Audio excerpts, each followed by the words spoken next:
My friends, when we last saw you, it had been a quiet evening of contemplation and self-reflection. Who am I kidding? It was terrible.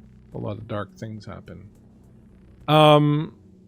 Estelle, you were not only imprisoned in a strange bathroom in a motel room, you were being set upon by your doubles. One looks just like you, and at the very last instant, you heard your daughter's voice in the other room, heard her argue with the other Estelle, and then heard a thump on the door, felt something heavy sliding with the back against the door, and saw blood seeping underneath said door.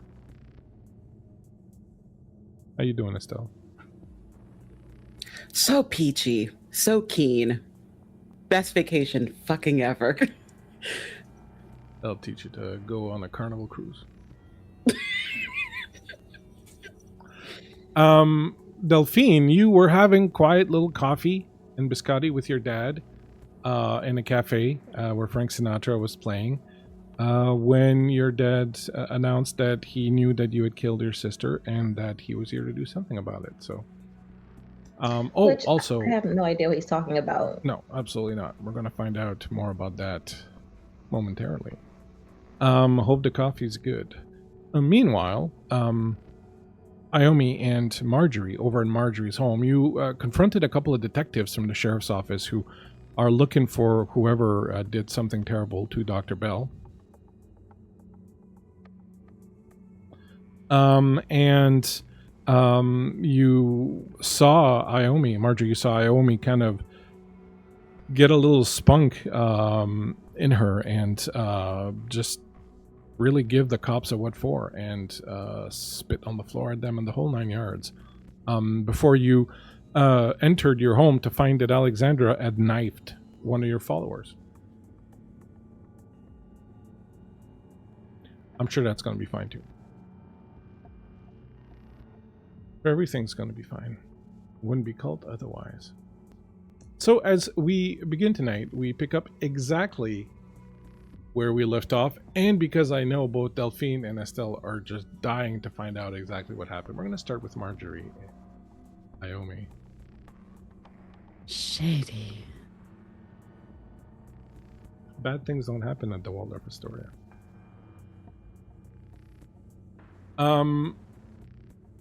Marjorie and Iommi, you are in Marjorie's home in the desert, just outside of Hartwell.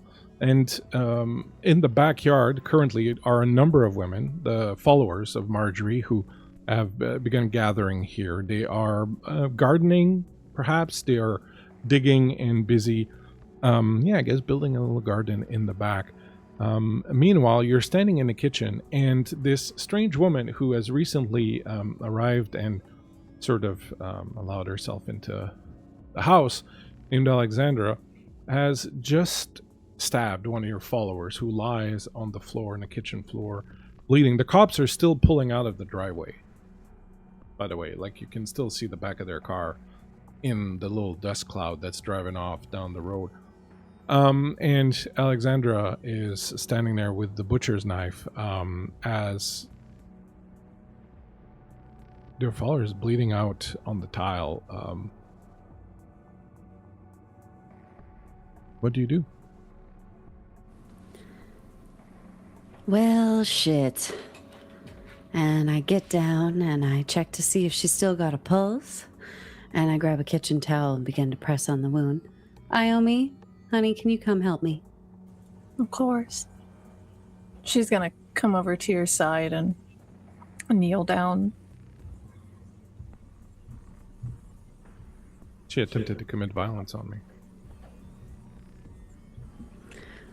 I'm sure she did, Alexandra. But... And I look up at her and I see her holding the knife. And I say, there are better ways to use your skills than against your sisters. Rhonda, are you still with us, honey? You look down at Rhonda and you can see that the knife strike was expertly placed right under the ribs, and just right all the way in there. And Rhonda looks up at you with eyes that are wide and filled with fear, and her face is draining, and you can tell that she doesn't have a lot left. All right, Iommi, honey. You go ahead and press this dishcloth into the wound. She leans forward and puts both hands over it and begins to, like, press her body weight into it. Now, you, I turn to Alexandra, you go ahead and put the knife down. Okay? Of course. She takes it and she puts it down on the cutting board on the counter. Now, we want to see if Rhonda here is going to make it. So why don't you go ahead and dial 911? Looks at you a little sort of oddly and says, "Why?" Well, quite frankly, this harsh desert soil, it's not the best in terms of burying bodies. And that sort of decomposition, well, we just don't want the coyotes to get to her. Now, do we, Rhonda? Rhonda agrees silently. And So maybe we offer to get our sister here some help. How about that? but I already gave her all the help she needs. Yeah, I can see that. Certainly, Marjorie, you're aware that the only two certain ways to see through this illusion around us is to either go crazy or to die. And, well, she seemed to be a very well-adjusted person for someone who is part of a cult. And I thought that perhaps she might need a little hand. And so I've done her a favor, really. And honestly, I think that we should be... Alexandra, I'm going to stop you right there. If you want to kill people in a way that is actually productive, why don't you help me by getting rid of these two detectives?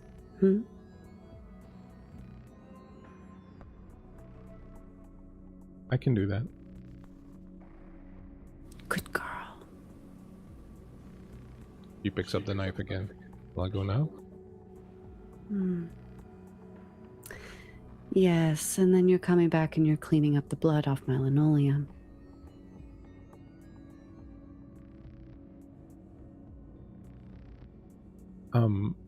The GM is going to have to ask you to repeat what you just said, because I didn't catch the first part, and I don't know what she's going to do, because I don't know what you told her.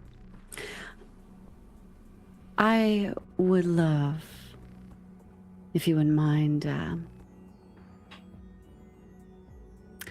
well, I stand up and I look out the window and I see that they've probably driven off by now. I have an idea. I'm going to have you call these detectives.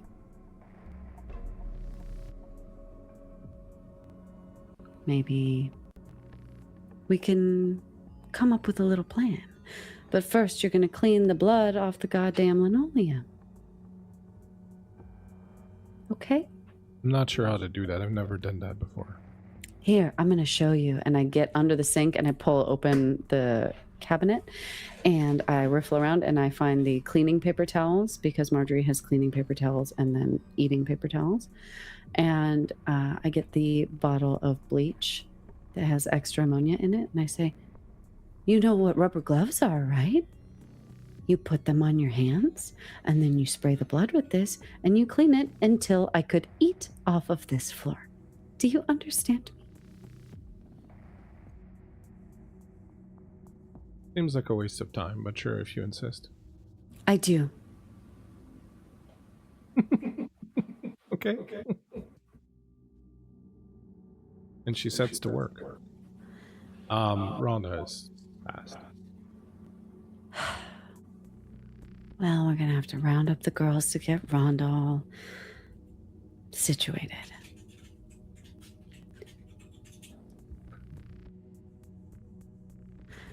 Iommi, honey. Yes. Maybe we should take our little conversation elsewhere. I think she's still kneeling there, like putting pressure on the wound and just staring into Rhonda's face.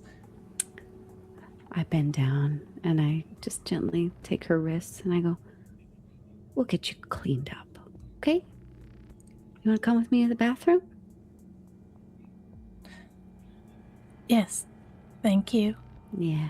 Say bye-bye, Rhonda. She just retracts her hands and slowly stands. Bye, Rhonda. Anyway, and I walk down the hall to the bathroom. As you turn to walk away, you hear clearly Alexandra say, "Goodbye."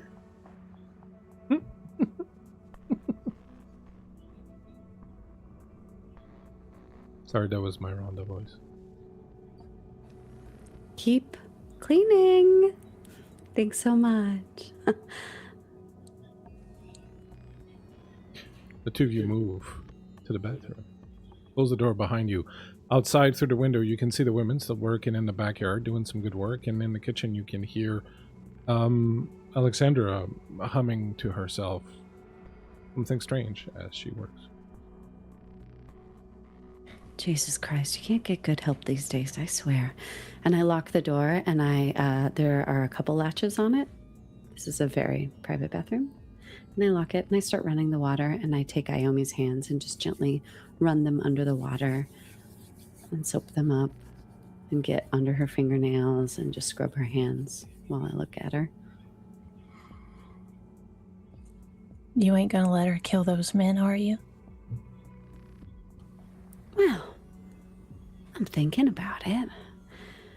She does have a certain skill set, apparently. Just wish she hadn't used it on one of ours, you know. But those detectives are sniffing a little too close to my hole, if that makes sense. So I'd really like it if they went poof. Maybe I could help you with your problem. Oh, yeah? What are you thinking? Well, I saw those two detectives because I need them. You need them. Yeah, I need them. Ah. What for? Arts and crafts? Something like that. They're helping me. I need to bring somebody back.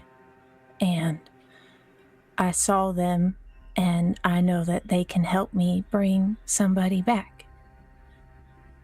But I'll take care of them real good for you. They won't never be seen again.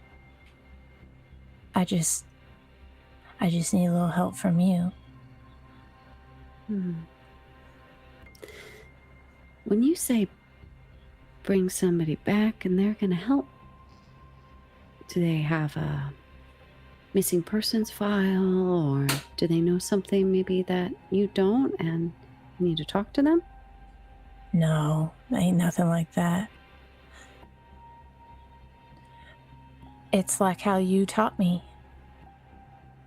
The rituals. Oh. At this point, I've got a towel and I'm just very careful. I've got both of her hands in the towel, just patting them dry. Once they're dry, I pull out a really nice lavender lotion and I put a whole bunch of my hands and I rub it in her hands. A ritual, huh? And I go up her elbows while I'm talking to her. She's watching you, watching her hands and what you're doing to them. tell me about this ritual.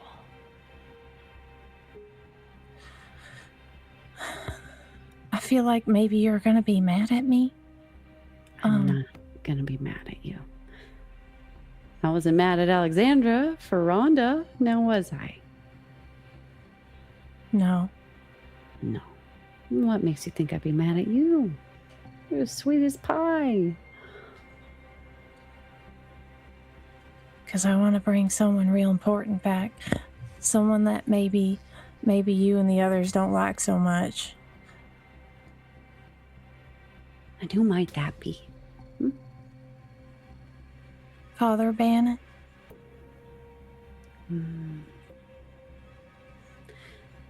How tall is Iommi?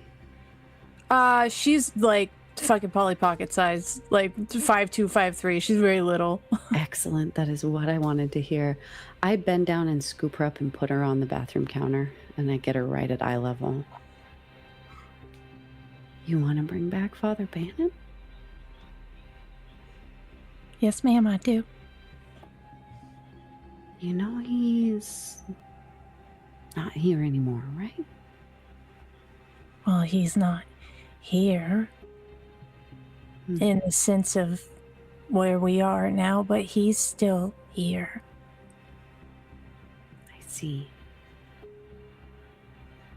I took a strand of hair behind her ear. Why do you want to bring him back, sweetie? You know, he's kind of a bad man. Not to me, he wasn't. I miss him.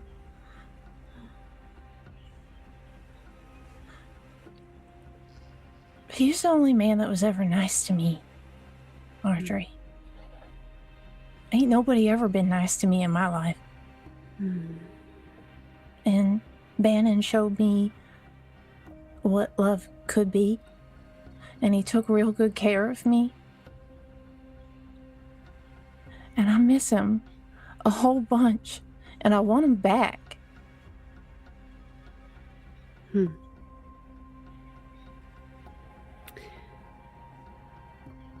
Storyteller, I'm gonna kind of tune in to whatever I've got going on inside me as Marjorie and try not to slip into Iommi's accent. And is there anything that's telling me that, ooh, this is a good idea, or ooh, this may be a bad idea?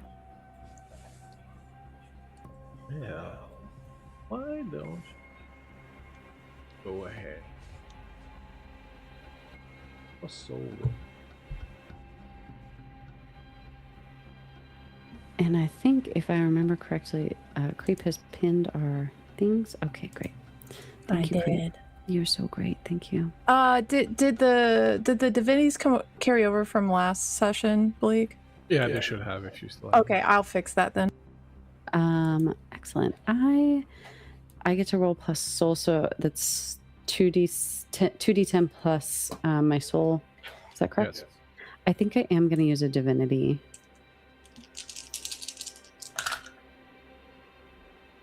Because why not? Well, that was butts. 11.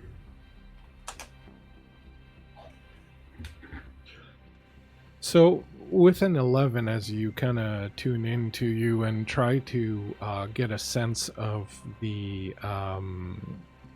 what the Fairy Queen might be thinking about this entire situation.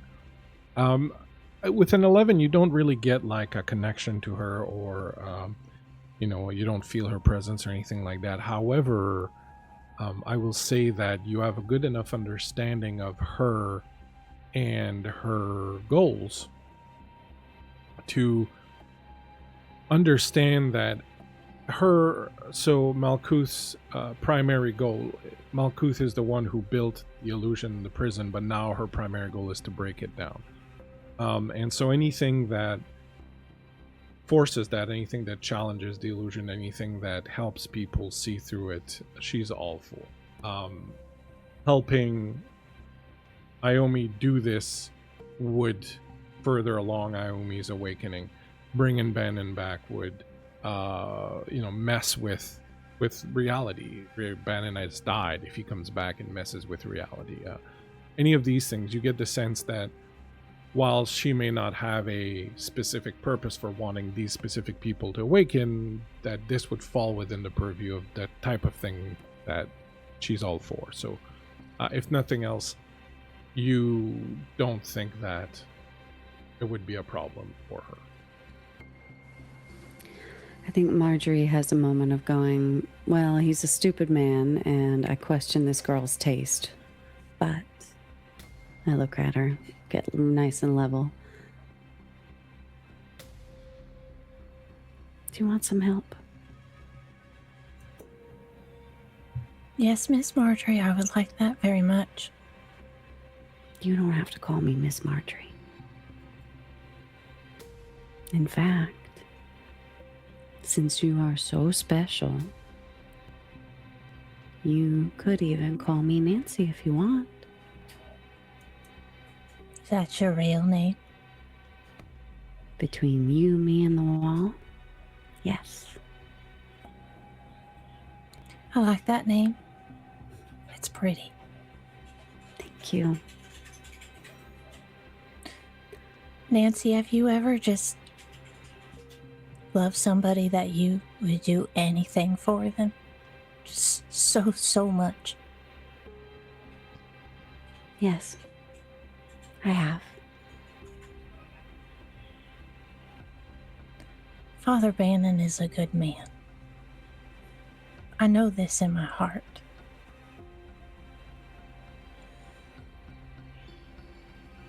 Well, we might have different opinions, but I would be happy to help you.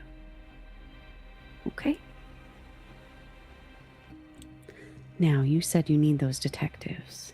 Kind of like the ritual that we did together? Yes. I need to take them back home with me. Well, then, I think that phone call that Alexandra's going to make is going to be just the ticket. Yes, ma'am. Okay.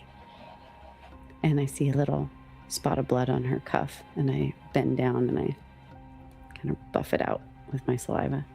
Did you know human saliva can break down blood? I didn't know that. It's true. And on That's good to know. that piece of motherly advice.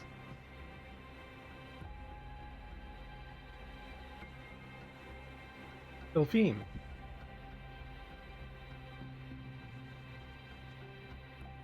Give quite a little.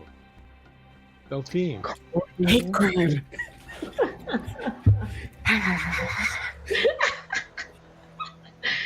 You Yes. are sitting in the coffee shop with your father.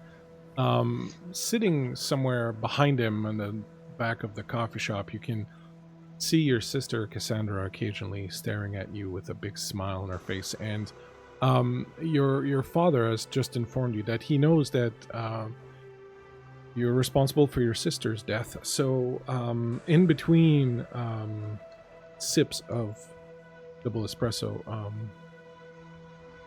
what's your reaction? What's Delphine doing in relations to all this? Staring into this, staring at Dad, I think. Just wide eyes, head tilted. I don't know what you mean by that. I didn't. How would I have killed? And if I did, why are you just, you're so calm about that? I just confusion, complete confusion, and like rejection of the notion. Like, no, I did not kill her. Just before I go on, thanks for the raid, Other Doc. Just want to mention that this is a very dark game and is intended for mature viewers, so please do decide for yourself if you want to hang out with us. But thank you for coming in. We appreciate you. This is a game called Kult. It's pretty dark. It is a cult, not a social club. Hey, Varl's back in line. Your father says, don't misunderstand me, honey. I don't mean you literally killed her. I saw her. I saw Cassandra. She came to me about a month ago. In the night, she sat right there on the edge of my bed. She just sat there and looked at me, and she said how you'd always hounded her and slammed her face in the mirror once because you were angry. You've always been so angry. I know this sounds crazy, but I really, really feel that she was there. She was really there talking to me and holding my hand and telling me this. And I reached out to her doctor, Dr. Arias, the one who did the operations on her, and she told me that she was aware of how the impact that you had on your sister, how it was probably a combination of the pain from her condition and the surgery and some imbalance in the drugs and chemicals she was taking, and the fear she had of you that drove her to do what she did. And I don't blame you. I don't blame you, Delphine. That's why I'm so calm. I don't blame you. Because it's not you, see? Then who is it? It's that carving. It's the statue. The dancers. I knew they were evil. I just couldn't help myself bringing them back. I should never expose you two to it, but too late now. But I won't let them take you like they took her from me. I can't save her, but I can save you. And what I want us to do, Delphine, is the only thing we can do for your sister now is go back to the house, and we're going to break the statue down. We're going to release her family from its curse. I brought silver inlaid chisels. I got Aphram oils. I got all the things we need to break it apart safely. No. You can't do that. And the statue has nothing to do with Cassandra's death. Cassandra's death was her own. She was scared of me. Are you? And Delphine just kind of laughs and sits back and is looking past her father and is like staring at Cassandra. She's scared of me? Are you fucking kidding me? Well, you can get scary sometimes, Delphine. There's a rage inside of you that shows up at times, and sometimes you act like you're not even yourself, and you talk like you're not even yourself, and it's... Your mother and I never made a big thing of it because, well, we weren't afraid of you. We knew you wouldn't do anything, but Cassandra, she didn't know you like we do. The two of you just weren't that close, and I'm sure if you take a step back, honey, if you take a step back and you try and look at it from a more open-minded point of view, that you'll see how someone as fragile and as sweet and as she was never as strong as you. She was never as strong as you, Delphine, and I'm sure you can see how she might be afraid. But it's not you, it's the statue. I knew when I took it there was a curse, and I took it anyways, thinking this was just hogwash, but apparently it's true. I don't think it's the statue that's ruined us. I think it's you. And she finally looks at him. I think it's your fault. It's because of you. How could you go on allowing your kids to be this way with each other? That doesn't... It's because of you. You failed us. You and Mom failed us. And that's why Cassandra's not here, because you're right, she is fucking weak. Delphine. I'm done here. It's not my fault. It's not your fault. It's the statue. And right now we are going to go back to that house because I know that's where it is. And we are going to break it apart. I know how to do it safely. And we are going to break it apart. And then we will be free, all of us. We'll be free of the curse of this fucking thing. Now, you can either help me do this, or you can go off, run off, do whatever it is that you want to do. I'm very capable of getting this done. But I think that if you have any love left for your sister in your heart, and if you want to make amends for any part you may have wittingly or unwittingly played in what she did, this might be a way of clearing your conscience and of making things better. Clearing my conscience. Delphine looks down and her hands are shaking. She has a vice grip on this mug right now. The coffee is still hot. It's burning her hands a bit. And she just nods. Outwardly, she smiles a little bit. Her eyes are teary. Okay, Dad, I think you're right. Something's wrong. Something's wrong with me. But I think inwardly, she is trying to accept the reality that she might have to get rid of her dad because the statue can't go yet. Let's just do it. Let's just get in the car. Let's get back to the house. And let's just do it before anything worse happens. Okay? Come on. Yeah. Let's do this together, all right? And he gets up and puts on his coat and extends his hand to you. Let's do it together, okay? Delphine grabs his hand and is trying to not cry, but she's trying to think so hard of what she can do to get him away from this. And so I think she looks at him and she says, "How about I drive? You got a long flight. I know you're a little jet lagged. I don't mind." Yes, that'd be fine. That'd be fine. Here. And he gets a little satchel and goes out to the car with you.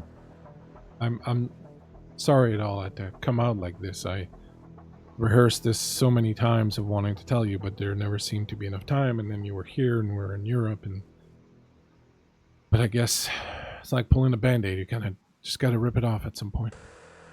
Yeah, I know. Work always pulls you away. I get it. And she gets into the car. Doesn't put her seatbelt on. Sorry, go ahead. She doesn't put her seatbelt on, but she's getting ready to drive.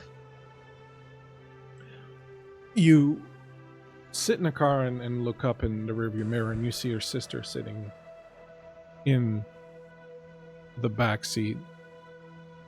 And she looks straight at you in the mirror, and she says, "That's my body.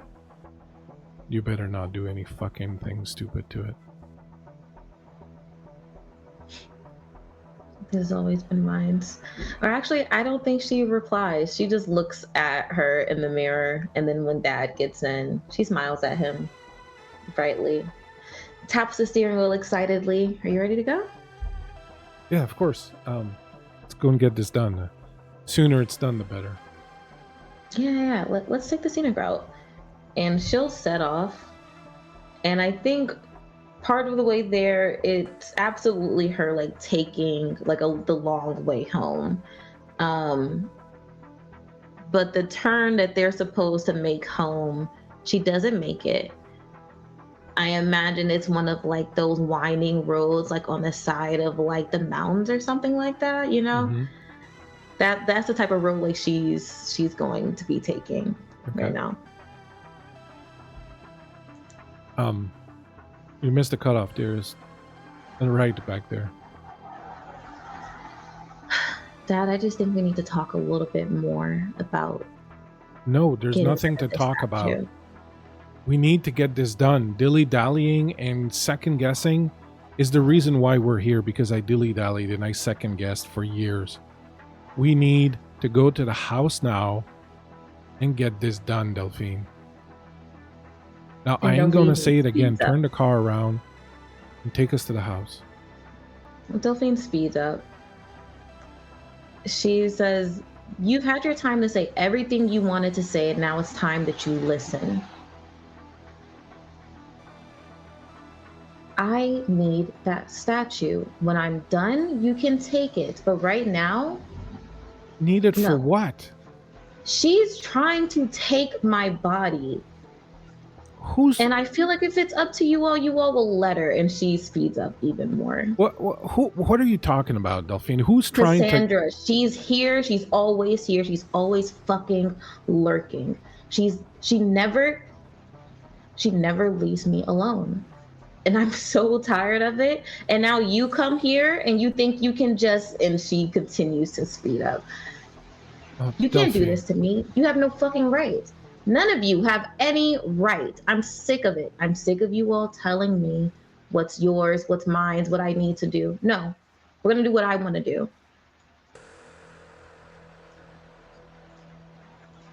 I know I said your sister came to me, but that was just a dream, Delphine. Your sister isn't here and she doesn't talk to any of us.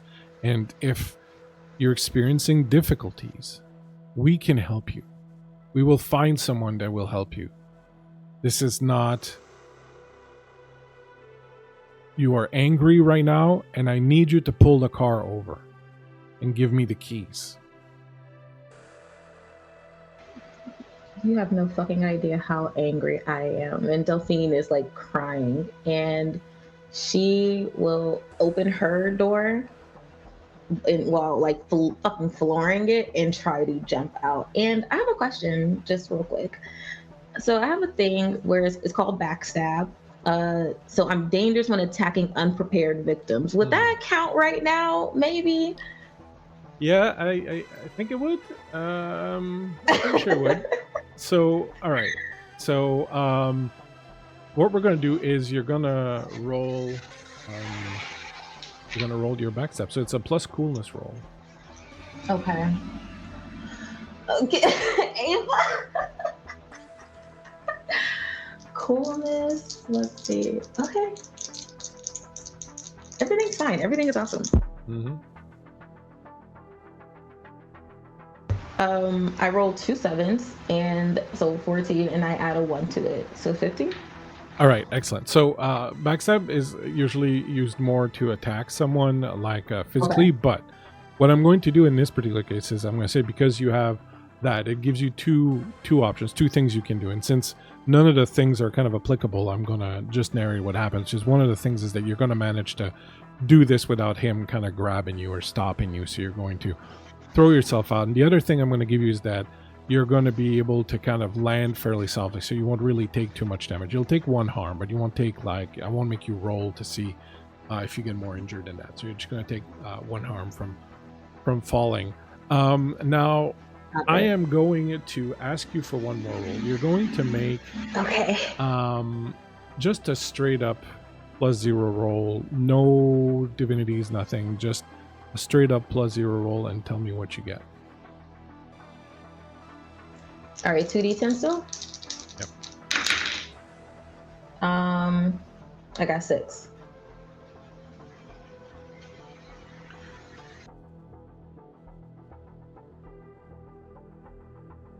All right. You throw yourself out of the car, and you swerved at the last second so that you had crossed the line over into the other side, so that when you launch yourself out, you hit grass and not the tar of the road. And there's a slight hill there, so you kind of hit it and you get some brush and you roll, and it kind of cushions your fall a little bit, and you do a couple barrel rolls, and then you stop kind of halfway and you look as the car is kind of swerving, and it slows down a little bit, And you can see inside, and it looks like your dad has reached out and grabbed the wheel, and he's kind of pulling it back over. And slowly it kind of comes in. And just as that happens, a semi comes around the other corner and runs right into it. Right into it. In the front of it. And the back of the car kind of squishes in and sort of lifts up. And the semi honks the horn, but it's too late. And the semi starts to swerve. And the car is caught underneath it. And the semi drags it for a little while, and they're kind of coming towards you, and you get up and you kind of scramble away, and the semi hits the brake, and when it finally kind of stops, the back half of the car kind of rips out in chunk and sort of rolls out and spins around.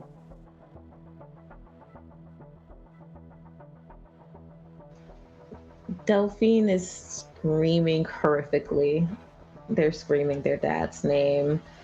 They're on the pavement. They don't go near the car, but they absolutely just kind of run towards it. Because I think they do genuinely feel, she feels terrible about what she just did. But also. And as you run towards the car, in his bed, Dell wakes up. But before we see what's up with Dell, let's go to Estelle.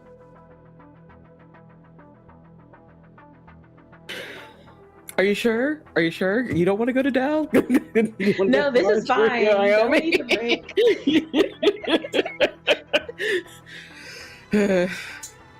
Hi, y'all.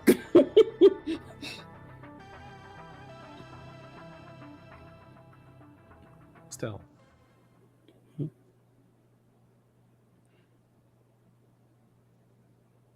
It's very quiet. You're standing in front of the door in the bathroom, and you're watching blood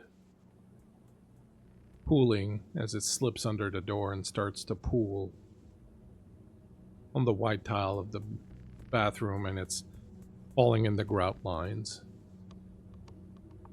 And it's just sort of filling in those grout lines and slowly sort of seeping in. And you hear nothing for a bit. Cynthia? Cindy?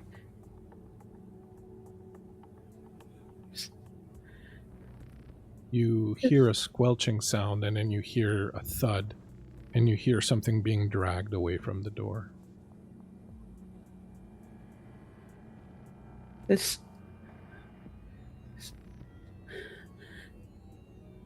She is hesitant,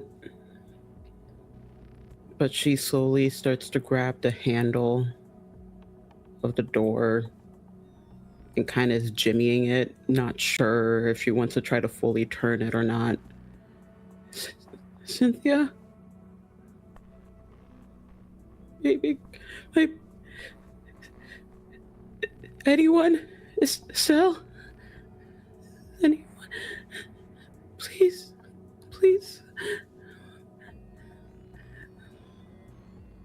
Do you try the handle?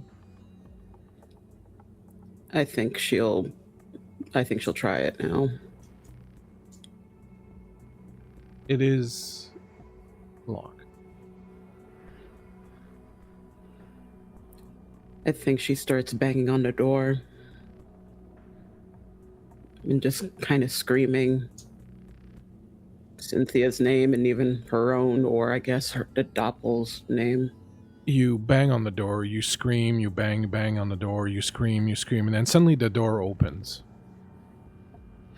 And standing in front of you with her dress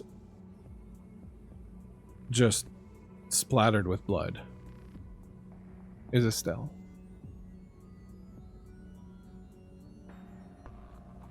This has worked out pretty good. Are you freaking out? Don't freak out. This is perfect. And she steps aside, and you see on the ground your daughter, and you can see that she's wounded, and she seems to be breathing, but there's definitely a head wound and blood that's still dripping and is now soaking into the carpet of the room.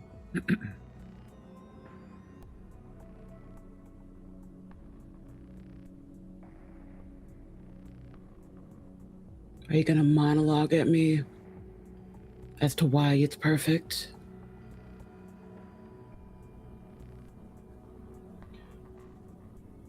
Hold on. And she goes over and she picks her up and she moves towards the bathroom and she pushes past you and she puts her in the bathtub.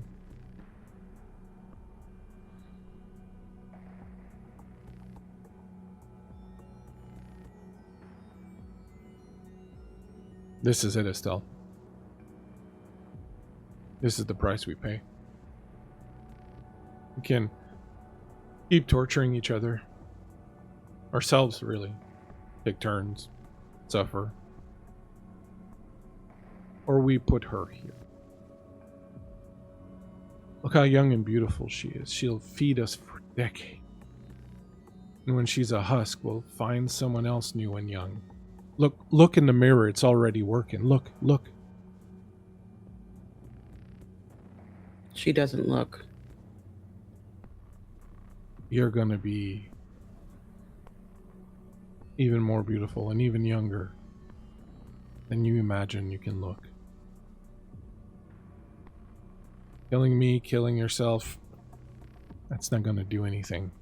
We can't escape this, Estelle. We did this to ourselves, really, when you think about it. We did it when we killed our husband. Slipping him pills so he would fall asleep at the wheel because we were jealous. You remember that, don't you? Does she remember that? When she says this, you have brief glimpse memories, pills in a handbag, looking at your husband as he's preparing his bag to go on the trip. His coffee mug is on the desk, but you didn't do that. You didn't do that, did you? I mean, if I remember the episode correctly, no. But who knows at this point? This is how we both get out of here. Cynthia's the price. And I, for one, am willing to pay that price. Of course you would be. She's my daughter, too. Yet you are not her mother.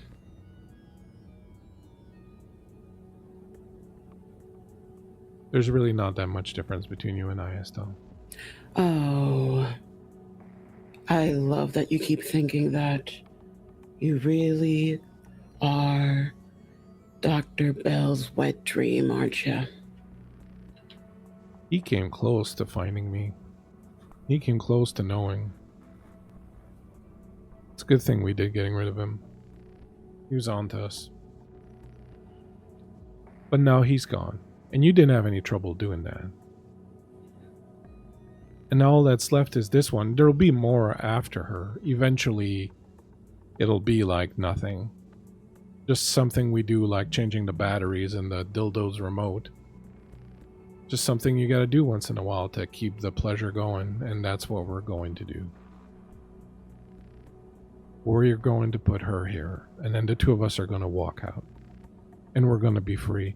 And as long as she's in here, we are only going to get younger. And more beautiful, and more attractive, and more powerful.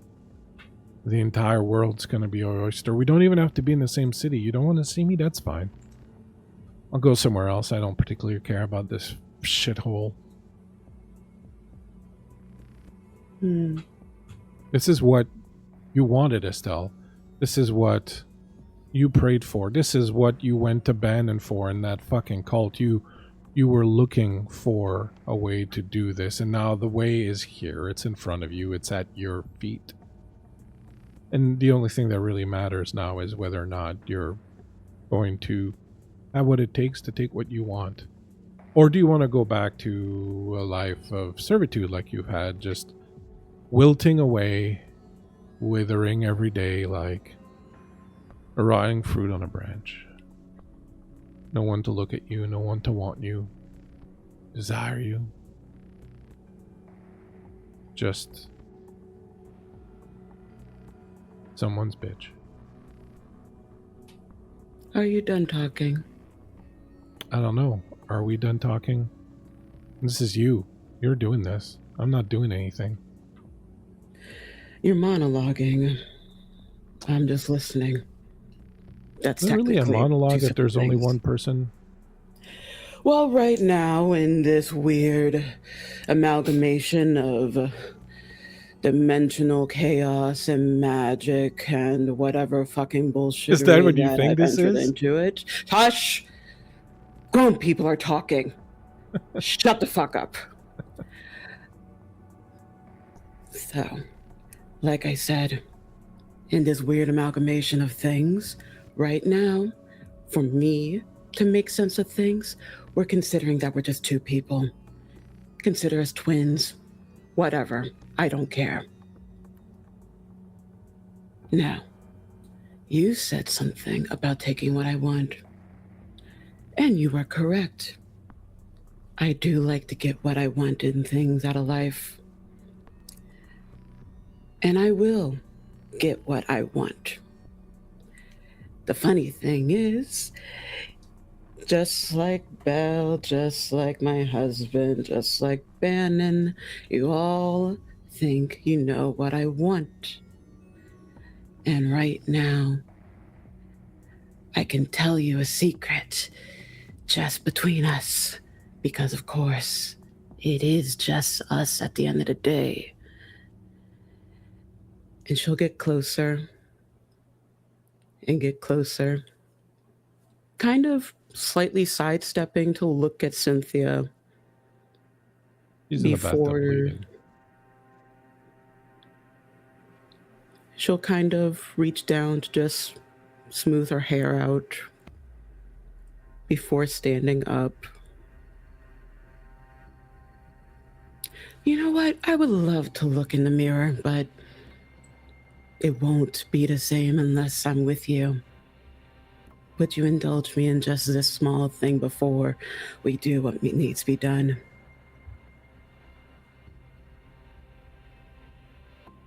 You realize I know what you're going to do, right? Because if you know So you it, wouldn't- I know it.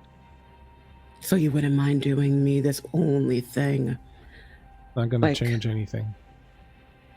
Perhaps. But as I said time and time again, I didn't ask for much since you put me here, except for one fucking damn rule. Not fucking her. And I would like to grab the back of, I guess, my own head and slam it into the mirror. Excellent. Give me a plus violence roll. Sure. Ha, ha, ha. Do I want to use? Yeah, I'll use divinity for that too, because I'm scared.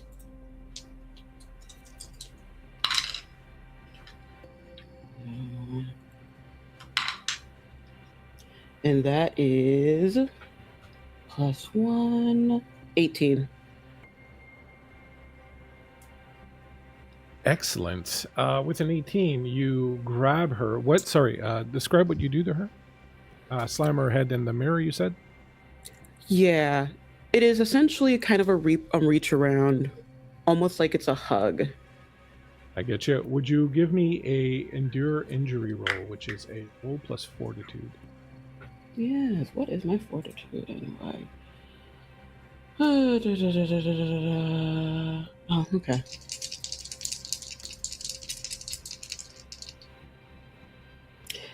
We'll keep going with the divinities because I have 0 in fortitude. Right. That is 15.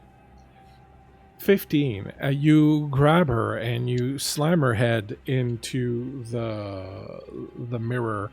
The mirror cracks. You feel pain in your forehead, but she pulls back and looks at you unfazed, unwounded, and you're similarly, you felt like a bump, like an impact on your forehead, but you're not feeling anything. She is going to try to grab you now on her turn. So could you give me a plus violence roll?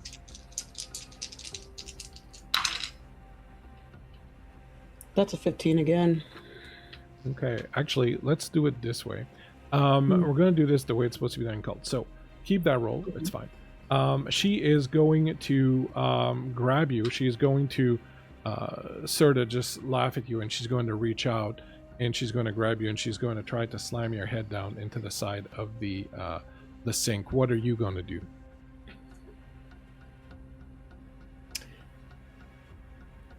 This is going to be a weird-ish question.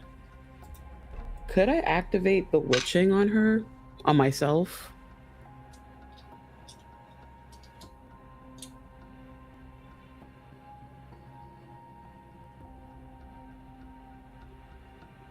You're muted.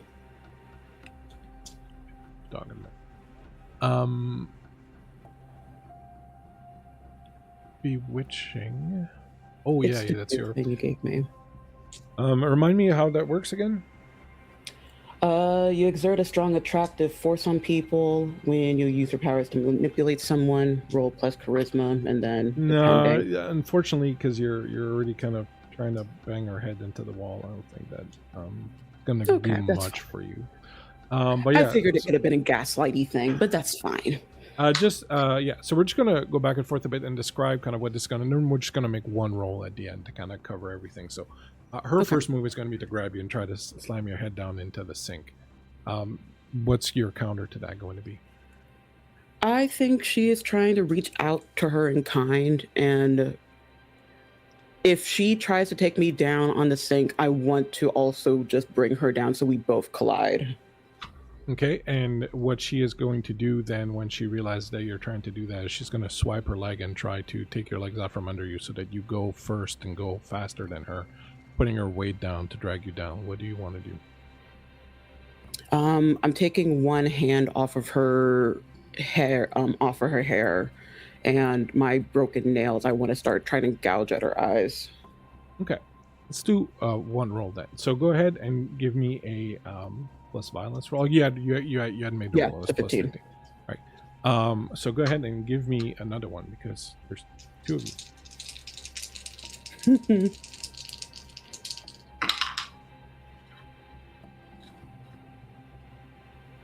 12. All right. So, because the first roll I had asked was for her, she with a 12, you're going to be able to inflict some damage, but it's going to come at a cost. Whereas with a 15, she's going to be able to inflict the full damage. So she's going to grab you down and slam the side of your head into the sink, but you're pulling her with you, and she just gets a bit less of it because she kind of rolls off a little bit, trying to kick your leg out from under her. Both of you are going to hit your heads on the sink and fall, and you're lying on your back, and you're seeing stars, and you're kind of half knocked out, and you're just lying there, and the entire world around you is kind of moving and kind of getting blurry around the edges, and all you do is smell the smell of your daughter's blood, and you feel like you're going to start vomiting, and as you do, you hear sound, and you try to look over, and you see slowly your daughter trying to get out of the bathtub. And that's where we're going to leave you for now. I figured. Goodbye, everyone. Good night.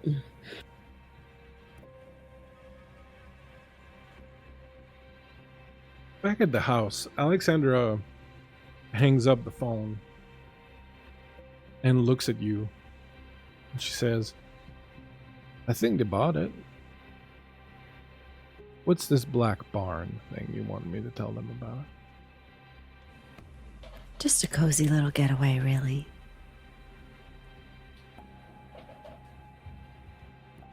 Do I get to go with you? Oh, yes. Of course. Everybody gets to come. I think your skills in particular are going to be vital. He gives you the brightest smile and then reaches and pulls another kitchen knife from the block on the counter. Up. Those are my nice Cutcos. I know. That's why I'm taking them. They work well. If you're going to separate bone from meat, these are the next best thing to an actual butcher's knife. How about I just go ahead and handle that part? Okay. Well, that's boring. I'm not asking. Fine. Good. Now you can go outside and rally everybody up, okay? We have business. Okay. Sure. And she stares longingly at the knife and then walks out back, and you hear the screen door kind of hit, and you hear whistle up, and you see through the window the women start to gather around her. What are you two of you doing? How you feeling, Iommi? Excited? Yes, ma'am. Good. You're really becoming a strong, independent woman, aren't you? Trying, I guess. You're doing a really brave thing. We have to be brave for the ones we love. Yes, we do. You are so very right. You are one of the brightest girls I have ever met. I don't think no one's ever said that to me before. Well, they're fools. I know what I'm talking about.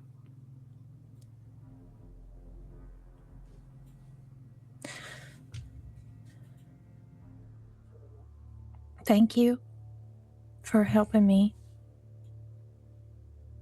Of course. For showing me about the rituals.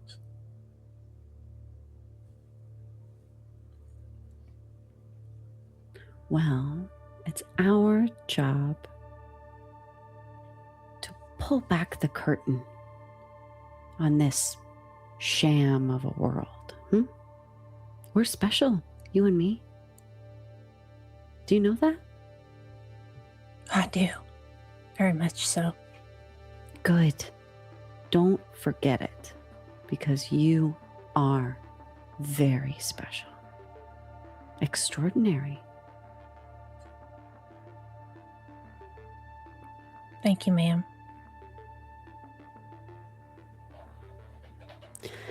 Well, I suppose we should gather up all our sisters, huh? Yes. The detectives, they'll be coming to the barn.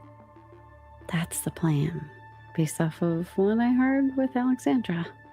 Good thing I got that fancy speakerphone setting, huh? Ain't nobody gonna hurt them, right? Nope. All for you, baby girl. Good. Now there's some Oreos in the cabinet and a couple of Capri Sun in the fridge for you. Thank you, ma'am. She like scurries. She is like in a rush now. Tiptoes digging through cabinets. So wholesome.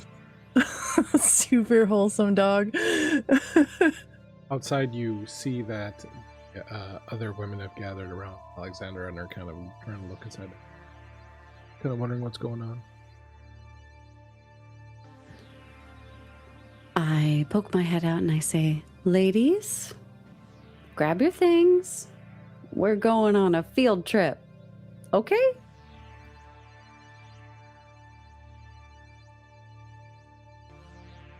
I thought we're not finished to work here. Marjorie, what are we doing? Oh, it'll keep. I think that all of you are really ready for the next step in your spiritual journey. I have had a miraculous vision. And I believe that we have a very special visit to make. They get very excited, and they're all kind of like tittering and like, oh, and like they all kind of crowd closer to you. What is it, Marjorie? What is it? Is it the Fairy Queen? Is the Fairy Queen coming? She has spoken to me, as she does often, and she's told me how important it is for all of you to have the opportunity to see beyond the veil. My sweets, have I ever told you the story of the Bacchae? In ancient Greece, a group of women were followers of Dionysus.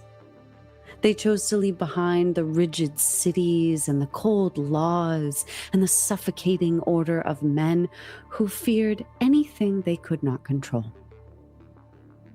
In the forest, they danced until boundaries between self and world dissolved, until rhythm and breath and heartbeat became one.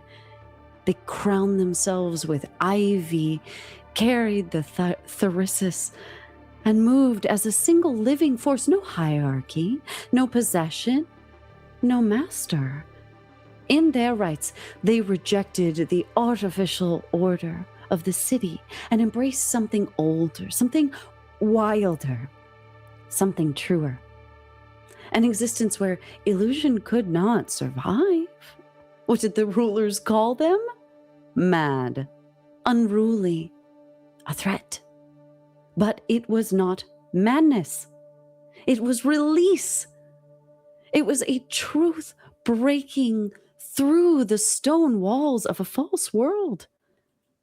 And those who tried to cage it were torn apart by the very force they denied. The Bacchae were our sisters. We are them now, rejecting the patriarchal order that tries to destroy all that is wild and beautiful and sensual about us, because they fear all of it. They fear our power when we give ourselves over to our inner divinity. 2 of your jailers were here just now. 2 detectives. They're not seekers of truth, no. They are wardens. Jailers dressed in gray suits with polite questions. They smile, they nod, they write in their little books, but what they are really doing is measuring the bars of your cage, making sure none of you can slip through. You've seen it yourselves, the way the world recoils when you refuse it. When you step away from its money, its rules, its hollow morality, they call you lost, broken, dangerous. Why? Because you are free. And freedom terrifies those who have chained themselves willingly. These police officers, they don't want to understand us. They want to contain us, to drag us back into the lie, to make examples of us so others never dare to wake up. But we are awake, aren't we? We have seen behind the curtain. We have torn the veil. Once you see the truth, you cannot unsee it. You cannot just go back to sleep because someone in a badge tells you to. So I ask you now, not as a command, but as a calling. Will you let the illusion reclaim what we have built? Will you let its agents take your sisters, your truth, take me?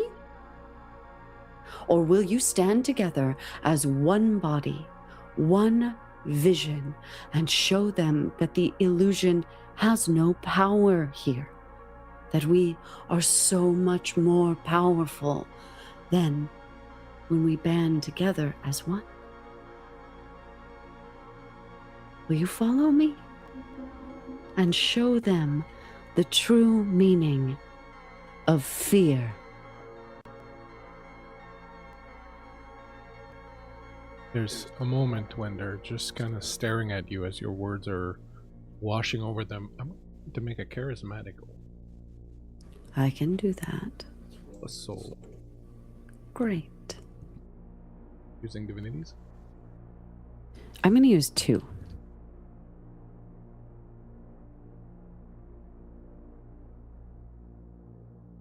Ooh, that is great. 19.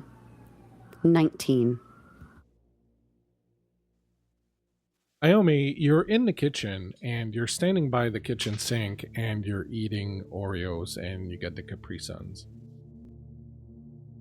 Before I tell you what you see, describe to me how you're eating these Oreos. Oh, just shoving them in her mouth one after the other. She's got the pack on the counter and it's like the plastic's been rolled back and she's just like plucking them out and shoving them in. There's like Oreo dust caked around her lips at this point. The Capri Sun is sitting there. She's taking massive swigs out of it between shoving Oreos in her mouth. It's like a race of how many Oreos she can get in there before they have to leave. And you watch outside as Marjorie is talking to these women, and then there's like a pause. And then all at once, you see this kind of shimmer go through them, and they become kind of wild-eyed, and they throw themselves at Marjorie. Some of them are ripping open their shirts. The others are just trying to reach for Marjorie and taking it. The others are rolling on the ground on their knees, prostrating themselves in front of her. There's this like frenzy that just erupts amongst them, and you can tell that this is barely contained, and that and Marjorie's just standing.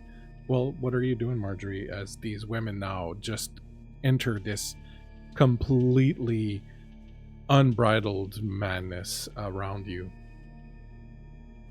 I'm just standing there with my arms outstretched and my eyes closed as I hear the shrieking and the feral sounds coming from these women.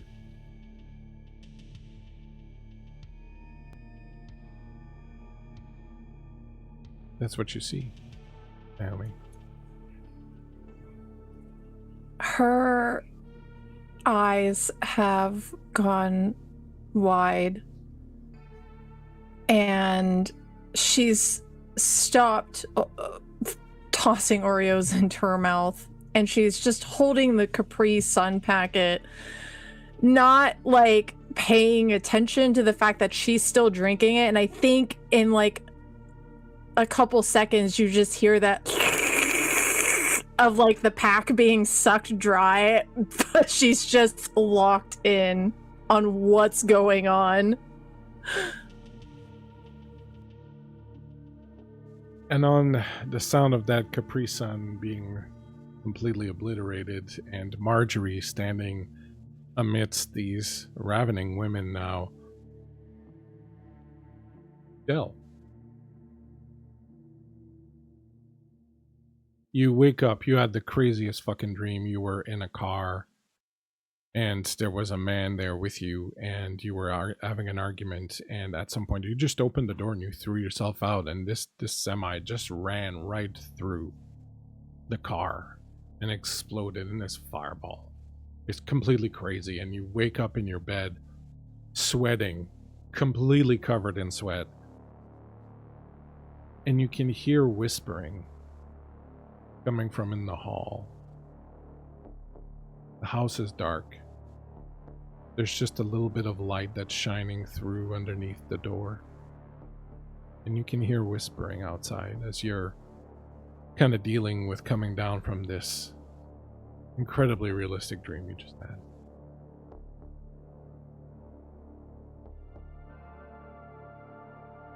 What do? You leave the chat. Bill has left the chat. Oh no. Oh no. Internet? Probably. Estelle. Let's see if I die. Yay! You have a splitting headache. You've taken 2 harm. The room is moving around you like it's on a gimbal, and everything's kind of blurry at the edges, and you see your daughter doing her best to kind of extricate herself out of the bathroom, and she kind of pulls herself out and she sits on the side, and when she does, she lowers her head and this huge stream of blood just drips down, and she goes, "Oh, Mom? What's going on, Mom? She looks up and she comes over and she kneels down next to you. Are you okay? Blood's dripping on you from her head. Are you alright, Mom? Are you okay? I don't feel so good. I know, baby. I know. What's going on? What's going on, Mom? Your mom is just self-punishing because she is a horrible person. Is you cheating on Dad?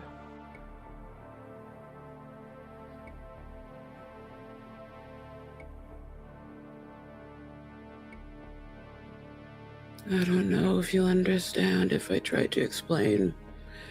And maybe it's for the best. There is no explanation. So if that makes sense in your mind, then so be it. It's okay, Mommy. You would understand. Been gone a while now. It's okay. You don't have to sneak around. It's fine. You don't have to feel guilty about it.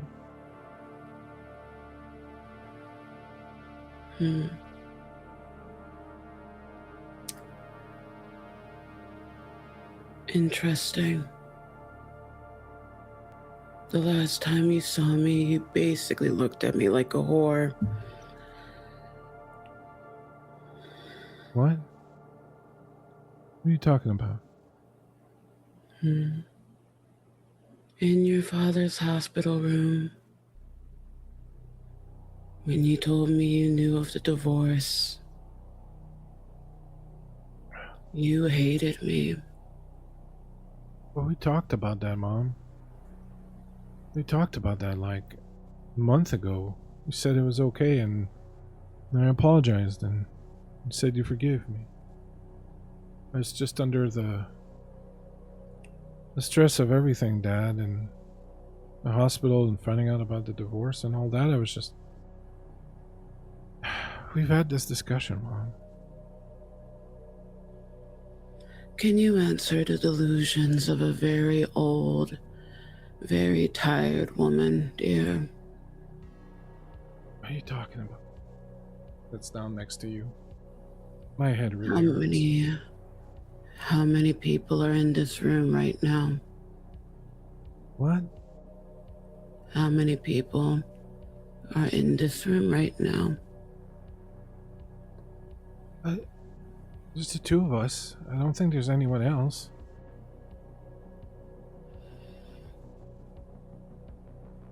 Are you alright? Did you get hit on the head also?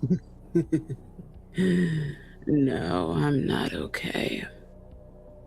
I haven't been since I was a kid.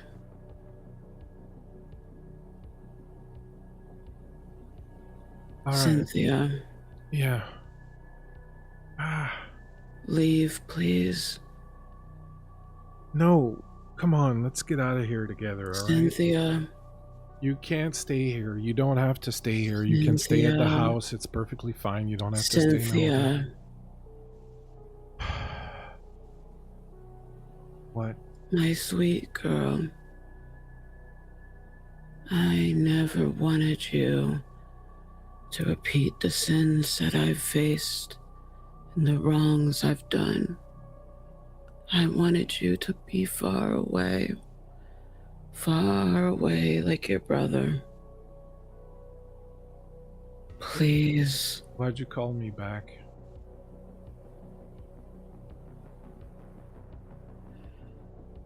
You called me back a week ago. You said it was important, urgent, I had to come back. You're in some kind of situation. I dropped everything, Mom, and I came back. I Thought we'd settled everything before I left, but All I called to say to you is, it's okay. I'm sorry for everything. And you should consider me dead. Don't ever answer if I call again. you're I'm just too talking crazy, toxic. Mom. You're talking I've been crazy. I don't know if talking you're drunk or crazy. what's going on, but let's just get out of here. Cynthia You Hampton.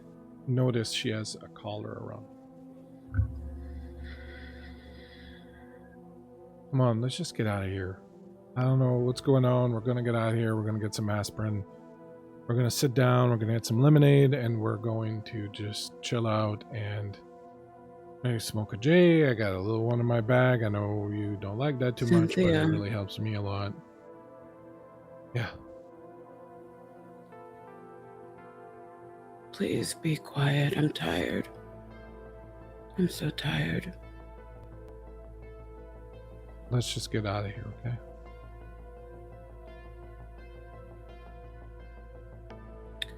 Is there any... how do I want to do this?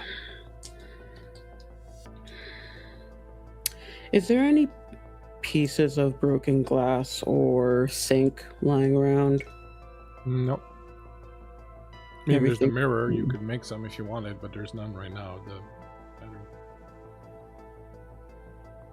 Damn, that's a strong mirror. You didn't really. No. Yeah, let's break a mirror, please. You get up and stand in front of the mirror and punch it and smash it. And she goes, "Mom, what are you doing?" Don't worry. It's fine.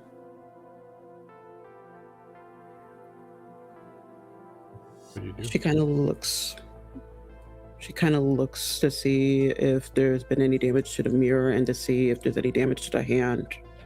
Yes, your hand is cut and bleeding, and the mirror is cracked, and a bunch of the pieces fall on it. She's going to look back at Cynthia to see if any of the damage has been reflected on her. No. Okay. She would like to take one of the glass shards. Kind of just testing it a little bit. And she wants to puncture her own hand. And just kind of watching Cynthia with every stab into the hand, maybe a scratch against the arm. So you do that once. You puncture your hand. You'll take a harm from it. And as you're doing that, Cynthia's eyes go wide and she goes, "Mom, are you crazy?" And she gets up and comes towards you. What do you do? I already told you, dear. I haven't been sane since I was a child. And as you say that, you hear your voice coming from somewhere else, almost kind of like in the other room, and you hear your voice say, "And I've told you, this is not how it works." And suddenly, Cynthia is jerked back, and you can see that around her collar, the collar is attached to a chain that goes back into the bathtub, and she gets jerked back, and she's being dragged as this chain is going back into the bathtub, down into the drain, and hauling her by the neck as she's like straggling against it, beating her legs, "Mom, Mom!" And she's being pulled back, and you can hear the chain rub against the side of the bathtub as it's being pulled down into it, and she's hauled up against the side of it, and it's still pulling, and it's pulling her over. What do you do?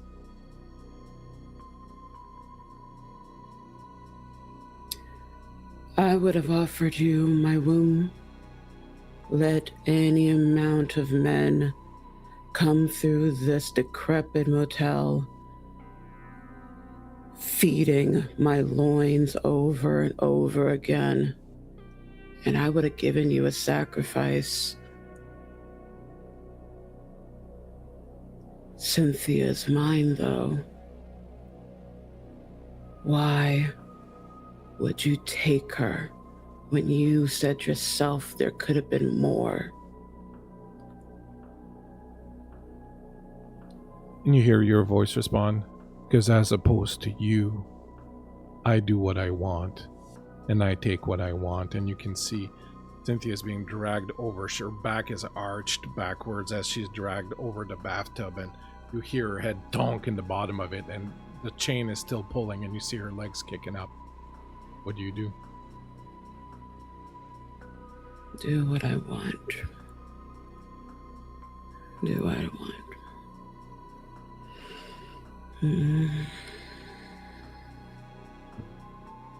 She'll go over to the bathtub. You can see that the chain is going down the drain, and it's pulling, and it's going to try to pull Cynthia down into that. As the She'll climb into it. She'll climb into it and straddle Cynthia with that glass shard in her hand.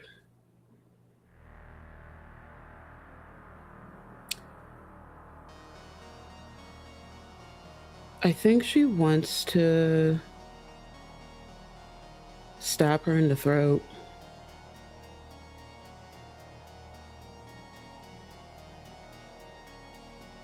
That thinking is hesitant. But I think she'll still kneel.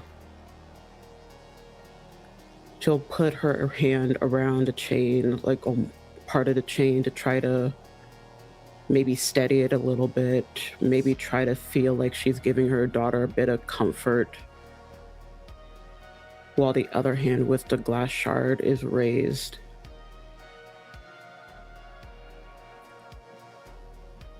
She's mine.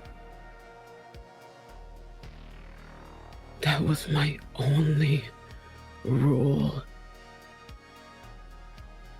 I do what I want. And she'll plunge it into her daughter's neck. She wants to try to make it quick and try to make sure she doesn't suffer too much from it, but she will press into it and press hard and just hold it as she just presses into it more.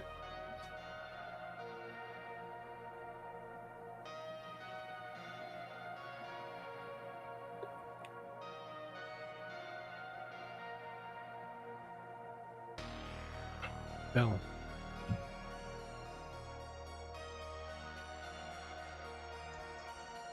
Yeah. You wake up from this nightmare. You're sitting up in bed. It's dark. You're sweaty. You see just a little bit of light under the door.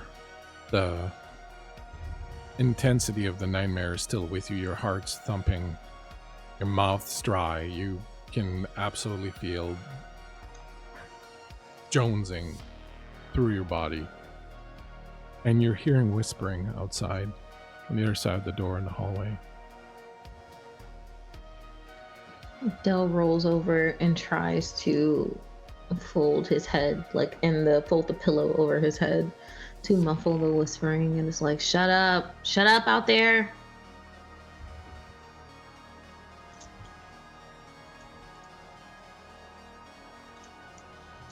Whispering doesn't stop.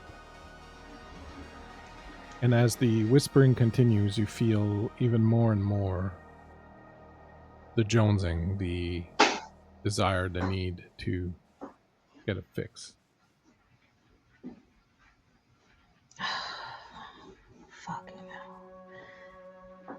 I feel like Del has like a tackle box under his bed or near the bed. That's the mattress is definitely on the floor, let's be honest. But just like a tackle box full of knickknacks, wherever he's keeping like his latest haul. And so he's sort of like fumbling around for it, just trying to grab it without moving from the bed too much. You hear the whispering increase, Not that. And you feel a hand grab your hand from under the bed. What the fuck? And Dell tries to pull his hand back. You tried to pull it back, and it's being held really tightly, and your hand is kind of under, and you feel it sort of pulling you, dragging you, trying to drag you under the bed. I think the pull does make Dell fall out of the bed. He lands on his back, and he's trying to hurriedly scramble to be on his stomach to see what is under the bed, pulling him. You fall down on the floor next to the bed, and when you do, you can see under the bed there's nothing. You can see your tackle box a little bit kind of further down, but you are holding in your hand what looks like a pill bottle. It's white, doesn't have anything written on it except it's got a strange symbol, and the pills inside are this warm yellowish color. And you've never seen this in you before, this pill or these kinds of pills, but they're in your hand right now. And what do they say on the label? There's no if label, anything? there's just that symbol that looks kind of like a crown with a circle around it. And do I recognize the symbol? Now that you think about it, you saw it on some of the pills that you found in this house, the other pills that you'd found with Dean before. Remember seeing that little symbol was etched at the bottom of the bottle on the underside of it. Right, that was the Thraxin, right? Mm-hmm. Okay. Dell, and nothing's under there, and so he snatches his hand back, jumps to his feet, and just sort of like backs up from the bed, still clutching this pill bottle, and just looks at it for a second, looks at the underside of it just examines this bottle before he sees the tackle box still there, so he quickly snatches that as if it's about to go missing.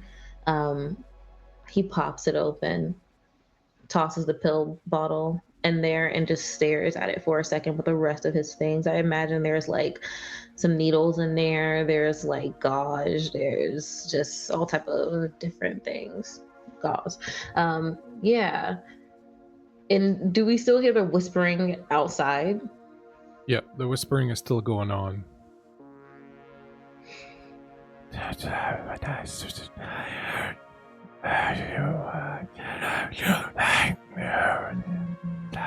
All right. Dell will pop open the pill bottle and take maybe 3. He's seasoned at this.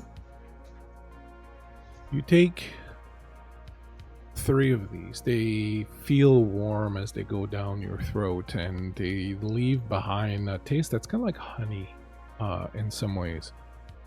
And you take them, and nothing happens for a moment, but then you feel a little bit weird, as if there's something hot and warm right in the middle of your stomach, and that kind of expands. It's not uncomfortable, but it kind of starts filling you, and the room around you starts to change. What you know were just the walls and darkness, suddenly you know it's just darkness, and there's no walls there, and you can see throughout the entire house.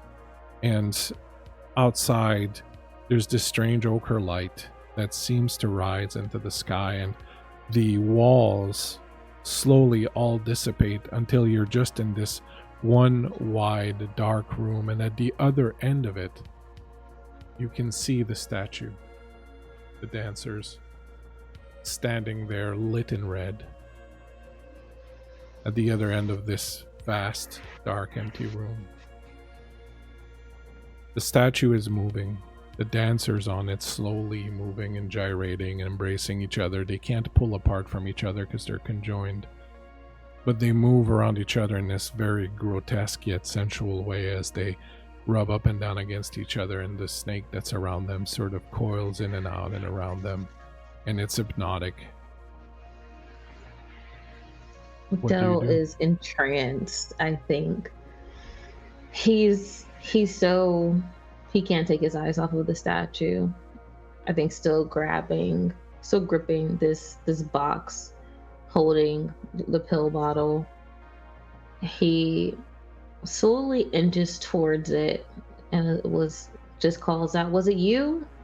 Was that kind of stumbling, motioning towards the bed, if the bed or the direction of the bed that it was last in. Is this what you wanted me to find? You want me to? What do you need? And he continues to move forward towards the The statue. dancers are moving and start doing this, inviting you to come closer. Dell's footsteps were hesitant at first, and I think that kind of gives him the confidence he needs. So he rushes to them, drops the tackle box in the midst of it. You drop the tackle box, rush over to them. As you reach them, they reach out to embrace you. You feel the cold stone of their skin as they wrap their arms around you. You smell this smell of wet, bloody meat that just emanates from them, from their breath, and just from the statue itself as they reach around and sort of embrace you and pull you into them. Dell engages in this dance with them, I think. He's trying to make his way around the statue in a way that, you know, one might be able to with a conjoined statue, but he's trying to take on this statue as like a dance partner right now. And you dance with them, and it's incredible. It sweeps you off your feet. It's the most amazing you've ever felt. You feel light, you feel cleansed, you feel powerful, you feel aware of everything. You feel as if the entire universe is opening up in front of you and around you, and you feel like you're connected to all of it, and you feel like you see everyone in the world, and you know all of them, and you can feel them, and you can feel all their heartbeats and their love and their warmth, and the entire world is just there wrapped around you, and you're connected to all of it, and you feel like there's something so restrictive and so prison-like and so disgusting about your skin and about your body. And as the dancers in front of you continue to dance and kind of twirl you around, you feel like you're imprisoned in your body. You feel like your body is holding you back. There's something about you that is special. There's a power inside of you. You are a divine being, but this prison of flesh is stopping you from being everything that you're supposed to be. Everything that I think Dell feels is his right. And I don't know if this is like possible in this moment. You tell me, Bleak. But I feel like Dell feeling like this meat body, this suit is holding them back, would try to, the way you would take off a coat, just tries to like reach into his chest to remove it. Your fingers sink right into your sternum, right underneath the flesh. You feel it peel away like layers of clothes. And when you pull it, there's almost no resistance. And your skin starts to fall away from you, like some ragged old shirt that you're just pulling off. And as you do it, you feel liberated. You feel as if for the first time ever, the real you is about to come out. And you have only one thought as you do this. I am a god. I think that sinks in Dell. It sinks bone deep. I am divine. I am everything and nothing and all of it all at once. And this was what it was always supposed to be. This is exactly where I'm supposed to be. And there's a freedom to it. There's a joy to it.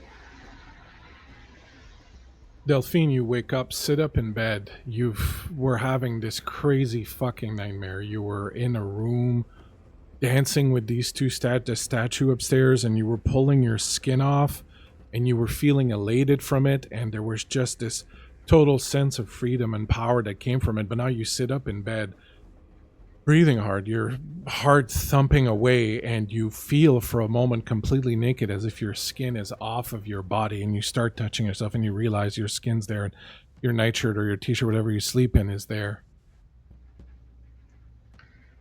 Delphine is gasping and is like clutching herself and realizing that her skin is there. There is a surprising sadness, like melancholy almost to her at the realization. Like she was panicking that it wasn't, and then realizing it is, she's like, oh, thank goodness. Oh, that freedom. I'm still where I am. I'm still here. Your father says, why'd you do it? He's here. You turn and you look, and sitting in bed next to you is your father. His skin burnt off, melted, his skull crushed in, part of his body missing as it was ripped out of the car. And you can just smell that burned flesh and the smell of oil and the burned tires from the truck breaking just wafts over you. I thought that would have gotten... I can't believe I'm stuck with both of you now. And Delphine climbs out of bed, fully ignoring him. She tosses the sheets back and she goes to the window to peek outside. You look outside, you see nothing. There's just the hill that goes down away from the house. The lights of Las Vegas are all black. You see in the far distance, in the northeast area, and like an orange glow in the sky, like maybe there's a massive fire out there somewhere.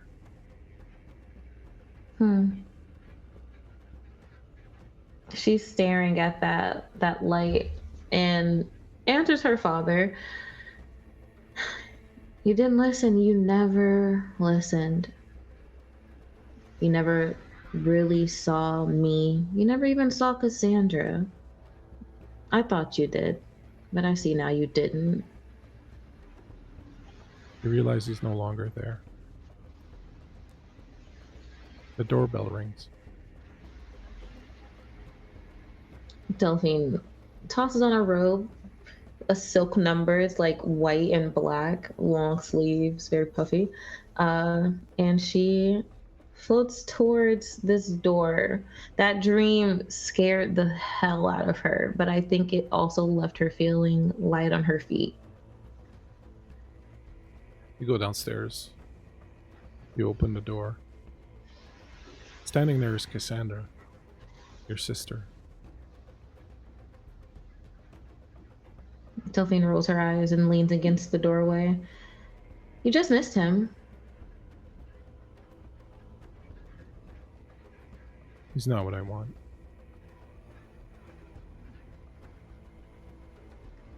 Delphine narrows her eyes at her.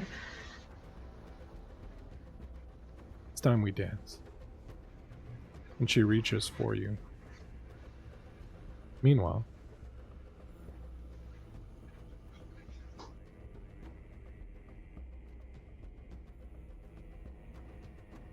at the ranch. Literally at the ranch. The two of you are in the ranch house. You can see across the way from you the, of course, the ubiquitous black barn. The women are all in the stables near the barn. They've been crazy. They've been in full-on euphoria, revelry mode, just pawing at the ground and hollering and rubbing up against each other, and just a total bacchanal mode. You're sitting in the kitchen having tea. waiting for the police officers to arrive. Alexandra is standing at the window looking outside, keeping an eye out for them. If we can't stab him, how are we going to get them? Patience. The Fairy Queen has a plan? Are you seriously questioning that? Not questioning the Fairy Queen, I'm questioning you. The two are not quite the same, not yet at least.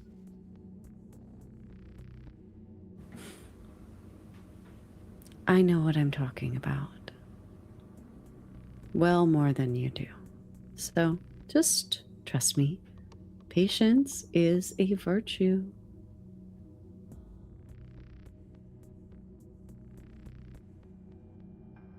Well, someone's coming. There's a dust cloud up the road. Well, let's get ready for our guests. What do you think, Iommi? Huh? I think it's time. I'll say.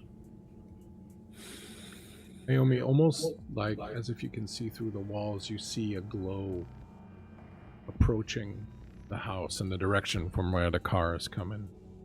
You can tell it's them. You can feel them getting closer. You can feel the hunger of the thing in the barn. Just so close, so ready for this. It vibrates right through you. So close, it's right there. In a few minutes, you could be doing what you're supposed to be doing. It's them. They're coming. They'll be here soon.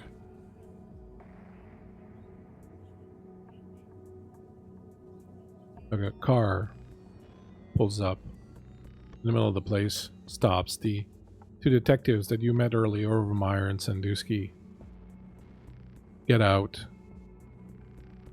take a moment, look around, look at each other. One of them, the guy, checks his watch, shrugs. The other one, Overmeyer, walks up, looks around. You here? That's your cue, Alexandra. Go show them. We'll be right along. Where you want me to bring them? Here or to the stables? To the barn, of course. Right, Iommi? To the barn. It's where they belong. You guys are weird. And she reaches on the counter and grabs a knife and then stops, then looks at you. Puts the knife back. She goes outside. Hi, officer. I'm the one who called you. Thank God you came. It's been horrible. This Marjorie, she's completely fucking insane, completely nuts. She's just got everyone doing her bidding. Anyways, you have to see what she's got planned. You have to see what's in the bar. I'm so glad you came. I'm so afraid. I thought it was going to be like the others, that she was going to cut my heart out of my chest and eat it like she did with all the others. It was absolutely terrible. And the detective's like, all right, calm down now, miss. Calm down. It's okay. We're here. Now, why don't you tell us calmly what's going on? Marjorie, she's like a cult leader, and she's got all these women doing these things for her, but she kills them. She sacrifices. She like worships Satan and things, and she's just doing all these horrible things, and she's getting these women to do all these things for her, and she wanted me to do it, and I just didn't want to. I just didn't want to.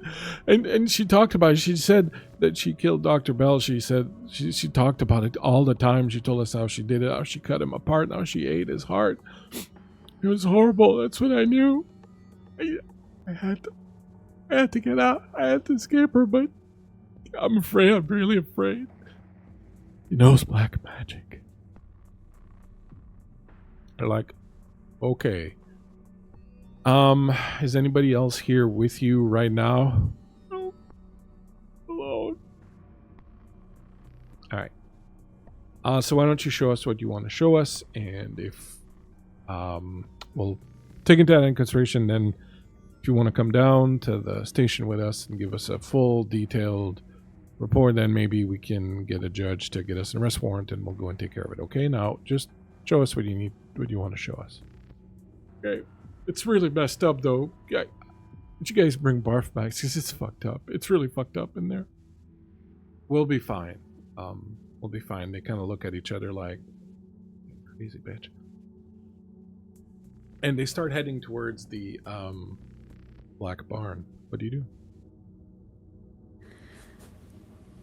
I would be just watching, just out of sight, making sure not to be seen, keeping an eye, and looking over at Iommi to see what she's up to.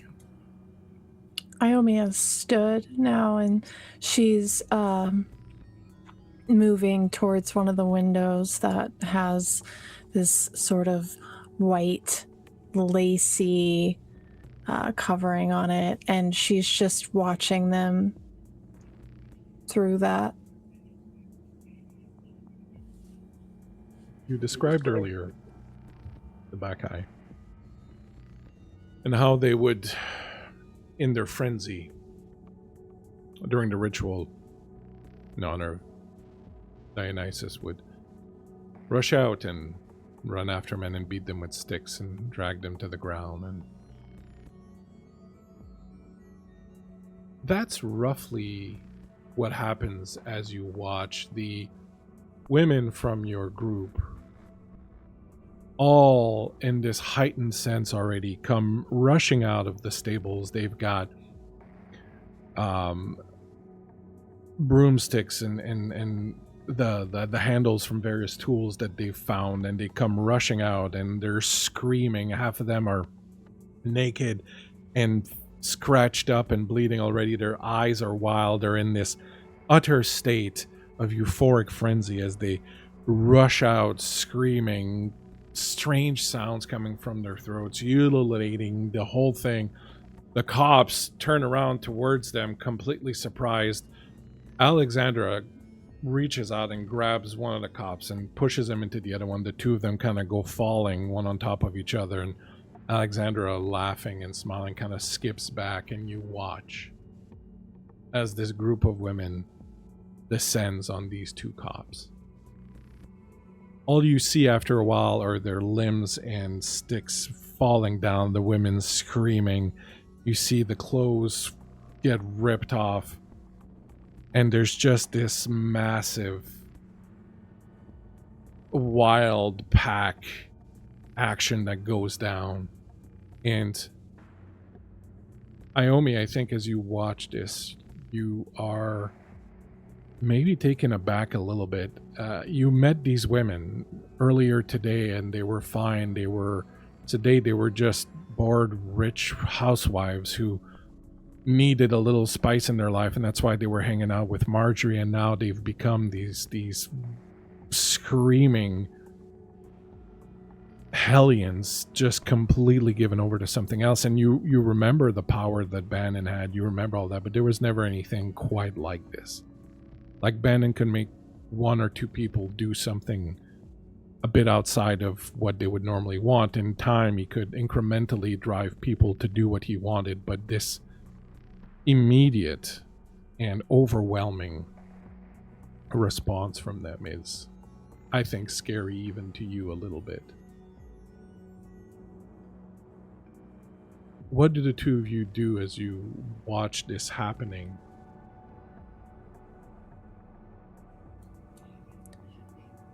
Iommi is watching this, and I think as the realization of Marjorie's hold and power over these women kind of begins to set in, she's very cautiously side-eyeing her, not in like a aggressive way in any means, but out of curiosity, a touch of fear.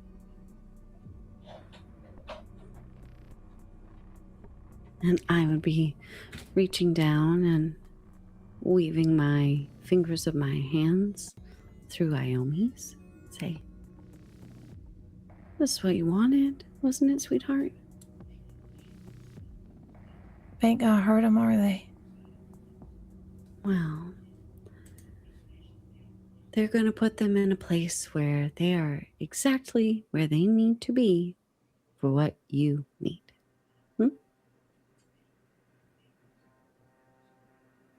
All right.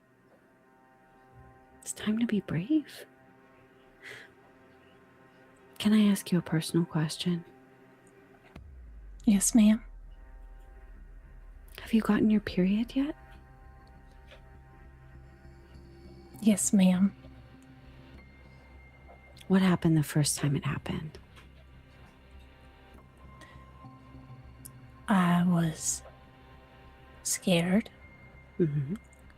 because I didn't know, because I didn't never get taught nothing about that. Mm-hmm. Yeah. It's really scary. You think, what's happening to me? Am I different? Am I in trouble? Am I in danger? Is this a bad thing? So you find out, no. It's perfectly normal. And how neat is it that we are all powerful enough that we can bleed for a whole week and not die?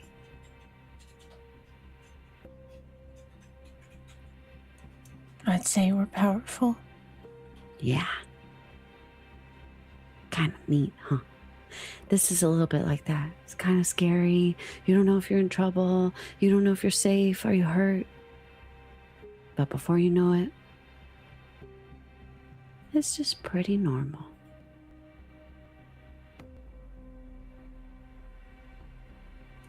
Right? Yeah.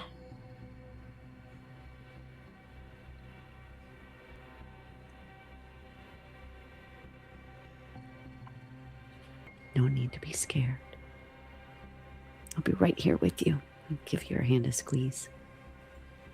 Her palm is sweating. There is a visible blush to her cheeks. Yes, ma'am.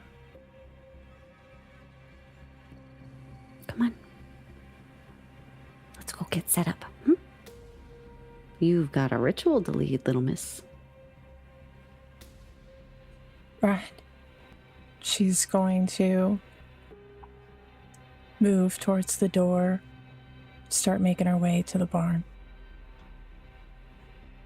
The two of you walk across the yard, and it's this tracking shot where we follow you like this thing, and you come out of the house, and behind you is just the dust of this desert ranch and some of the buildings in the back. And then as you walk with Iommi small and sort of looking down at her feet in front of her, and Marjorie walking behind her with her head held up high, and they're just following her. Eventually, in the background, we pass this mass, this frenzied mass of bodies and arms and sticks falling and cops screaming and the women just moaning in pleasure and in utter passion. And you keep walking, and eventually this group kind of fades in the background, and then you walk towards the door of the barn and you open it and you step inside.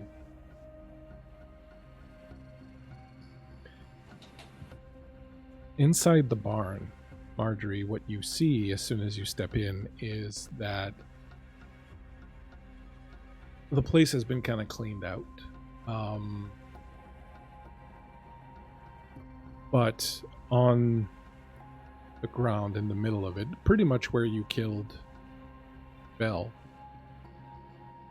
you see that there are 3 dead bodies already kind of aligned around this bubbling liquid, pool of black liquid that seems to be bubbling up from the ground. The bodies, as you look at them, are in a fair state of decomposition, but you can clearly see that they were eviscerated and their backs were exposed and opened up, and it looks like they had like these bright red wings that have started to rot around them. And at the center of them, this liquid, black and viscous, sort of bubbles up from this hole in the middle of it. And kind of when you approach it, this hole seems to lead nowhere. It's not like the liquid's coming out from the ground. It's almost as if it's coming out of nothingness, and it's just spreading slowly. Right now it's maybe about 4 feet wide or something like that, but it's slowly kind of eating up the area and spreading. And you can see in a corner on a table a bunch of various tools, knives of all sorts and whatnot, just sort of all aligned and very neatly and properly. Wowie, Iommi. Have you been busy? Yes, ma'am, I have. Did you do all this? Yes, ma'am. Well, I must say, I love your work. Tell me, who are these guys here? And I point to the 3 bodies around the pool. Others that I saw in visions. Oh? What I kind of... always see them first. Shows me who I need to take care of. Yeah. Anyone we know? I don't think so. Well, you have talent and vision. You really do.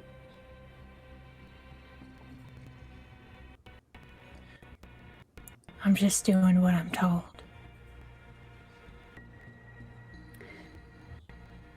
Can I ask who's telling you to do this? It's Bannon. Bannon told you. Well, wasn't the whole point of this ritual to bring him back? Yeah. So how can he tell you how to do this? You want to tell me?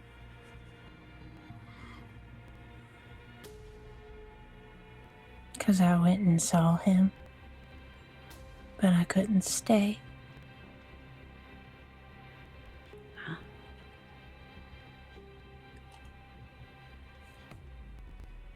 You are a special little girl, aren't you?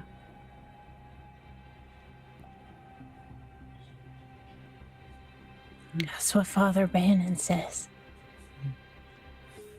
As you say that, the doors open, and you turn, both of you, and you see the women carrying on their shoulders the naked, knocked out bodies of the 2 detectives. They stumble into the church, and you can see that they're kind of starting to run out of juice. Their eyes are kind of glassy, and they're kind of stumbling and kind of helping each other, and they're not really kind of aware of what's going on. You can tell that they're kind of coming down from whatever euphoria had seized them earlier. They drop the 2 bodies on the ground, and they all kind of fall down around them. They seem happy, they seem fulfilled, they seem completely just gloriously happy.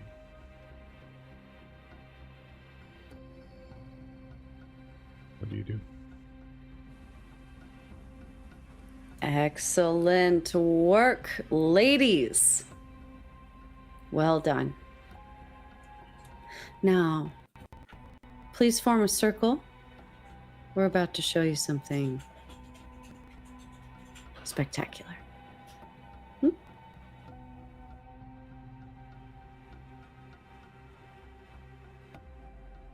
As you start preparing, do whatever business you...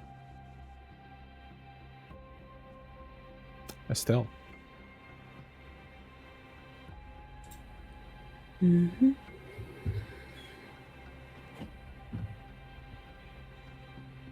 There's been this roaring in your ears, like from your blood pumping so much for a while now, and been hard to hear anything, and your head's still kind of woozy and kind of swimming around. You are lying in the bathtub. Beneath you, your daughter's body is unmoving. Her eyes are open, staring up at you.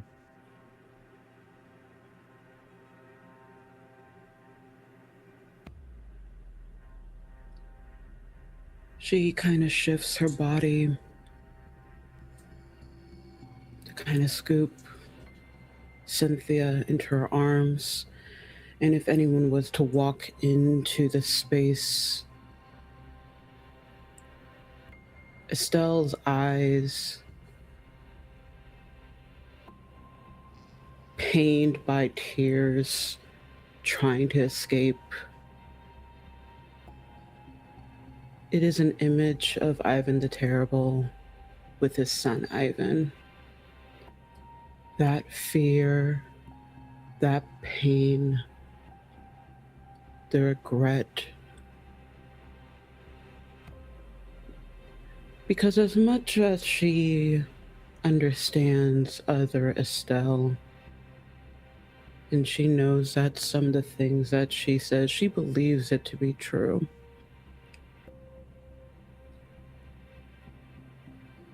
That was truly her only rule. She was okay being trapped away. She was okay being labeled a whore. She was okay with ruining every relationship she had.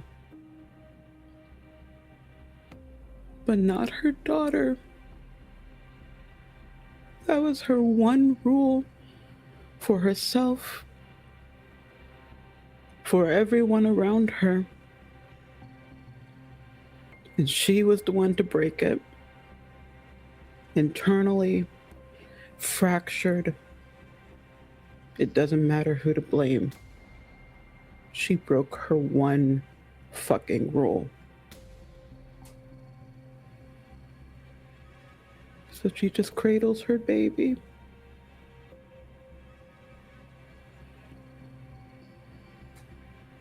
In that moment, something happens.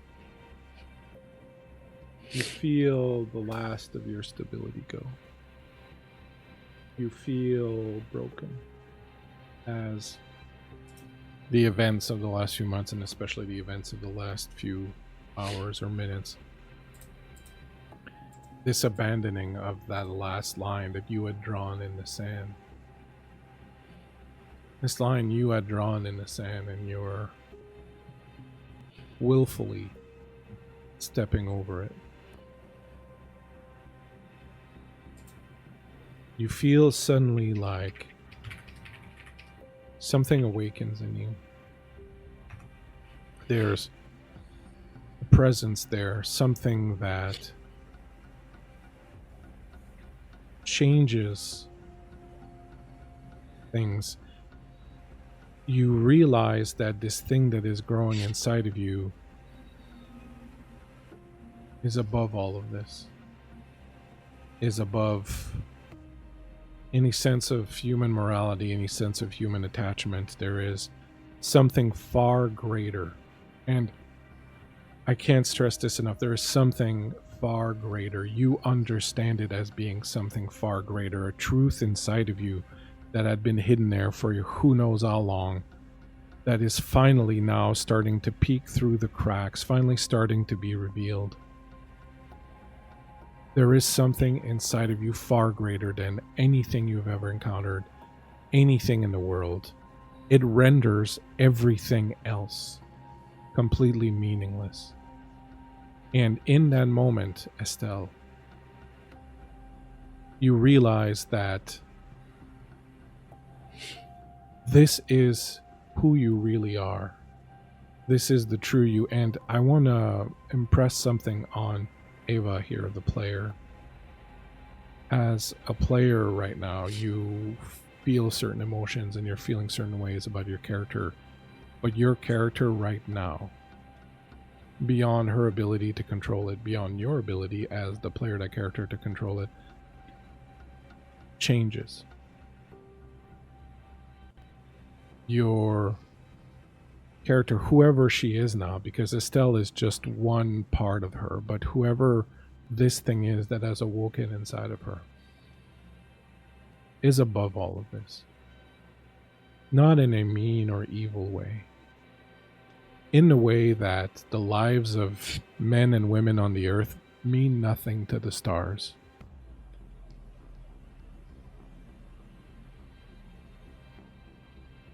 The stars sit up there, and for all they care, we can go to hell. It will not change anything about them, and this is how this thing that's awakening inside of you is feeling. And in that moment, Estelle, you know one thing for certain. You can do anything. You can literally do anything. What would you like to do?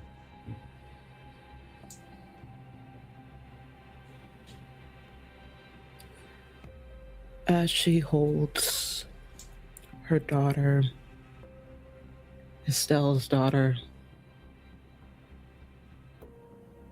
the tears are blinked away, and she cocks her head, a bit confused. No, not confusion. Analyzing, calculating. Her face softens as the conclusion's made. She cups Cynthia's cheek and simply whispers, "Return to me." And whether it means Cynthia's body fades into oblivion, or maybe whatever power that is breathes life back in and the chain is gone. She's not too sure, but whatever form it is, Cynthia is no longer attached to this body that is known as Estelle.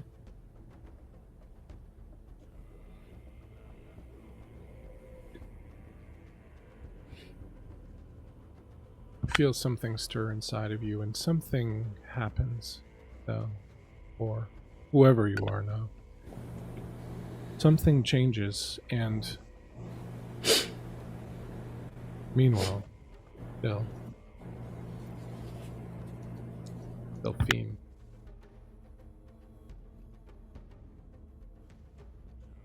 Your sister reaches for you, as if to embrace you. What do you do? Delphine goes to choke her the fuck out. Immediately. I think is sick of her. Is sick of her appearing, is sick of her ruining everything like she's always done. And I think that rage that Delphine's dad was talking about just overtakes her, and her blood is boiling, and she lashes out and jumps towards Cassandra. She smiles as you jump towards her. She welcomes you. She wraps her arms around you. Your hands wrap around her throat. You start to throttle her. She is laughing. Her hands are around your throat, and the two of you start to spin around each other, and you're dancing almost around each other and spinning wildly, and you're out into the courtyard under this moonlight that's bathing both of you. The entire world around you is dark. There is nothing else. It's kind of like this giant spotlight that's just for you as you're on this dark and empty stage. You know there's an audience out there somewhere looking at you, taking you in, but You can't see them. You can't see their face. You can't see the people in the wings. You can't see the other dancers. You can't see anything except your sister in front of you. And the two of you are dancing. And the two of you are dancing and fighting and trying to kill each other and dancing. And pretty soon you feel changes coming over you, and you see your hands slowly start to sink into her flesh and hers sink into yours, and you hear bones breaking as her bones start to meld with yours and start to wrap around yours, and your flesh and hers open up and reach out and ensnare each other and pull each other closer. You are dancing and spinning and spinning and dancing. Your hip bone fuses to hers. You have 2 heads and 2 upper bodies and 4 arms, and you are fused at the center of your being, and 4 legs jut out of it, and still the two of you dance. Conjoined, wrapped inside one another, your bones inside her bones inside of yours, your skin welded together. And in the moonlight, crazed, the two of you dance.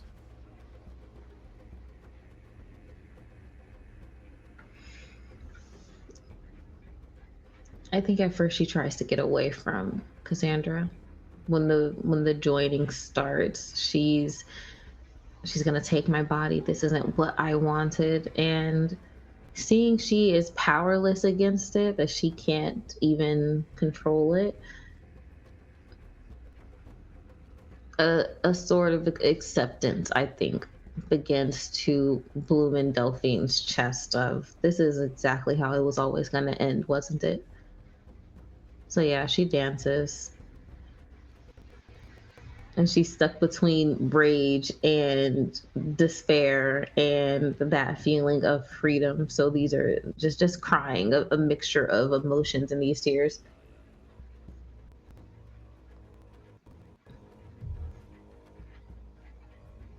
You are right, this sentiment that this is how I was always going to end. You feel that somehow something has been watching over the two of you, and that they've been manipulating things and changing things and arranging things so that this is what it had to be.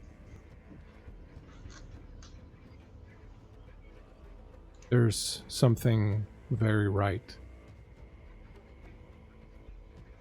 about all of this. And the two of you laugh at the same time in unison, each with your own voice, taking turns leading and following, and dancing long into the night. The most these two have ever gotten along. In the Black Barn, what have you done, Iommi?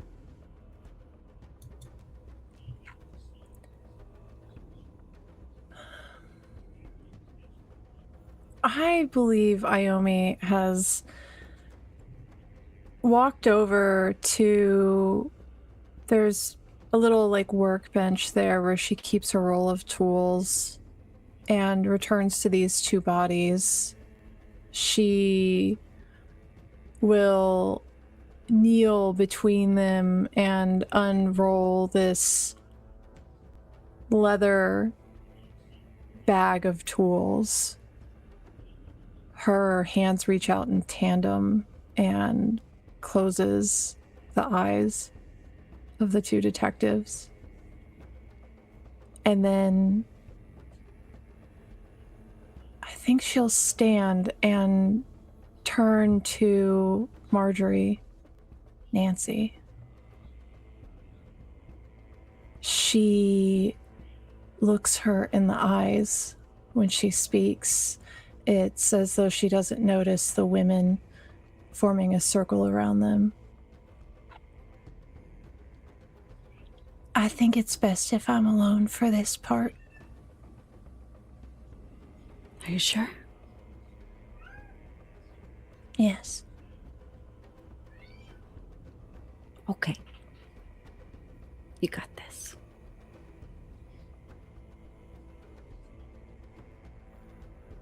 That fear seems to have dissipated some. There's a renewed confidence inside of her.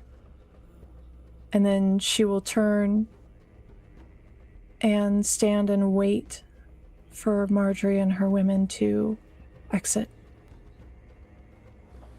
We all file out one by one. Marjorie is the last one.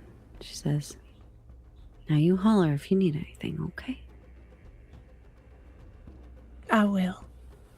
Good. I don't think I'm going to. Okay. She turns around and kneels to her tools, fishing out a particularly sharp blade to begin her work.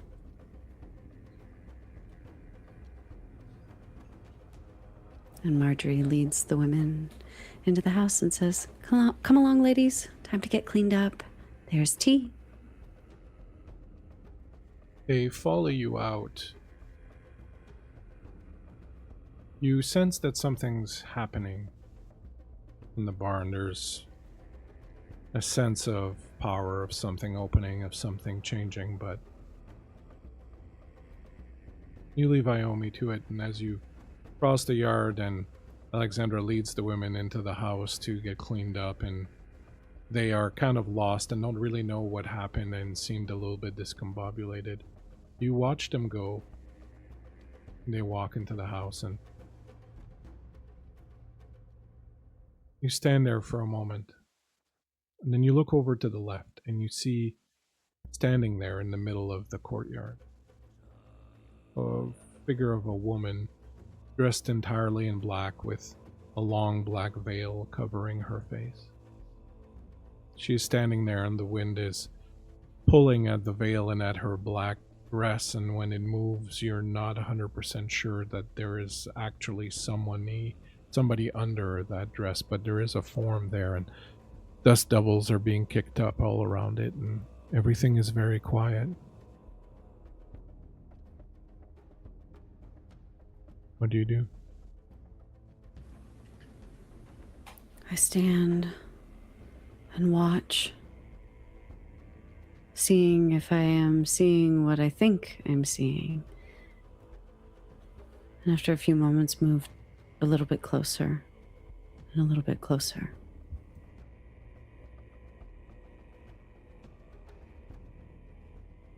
She doesn't move.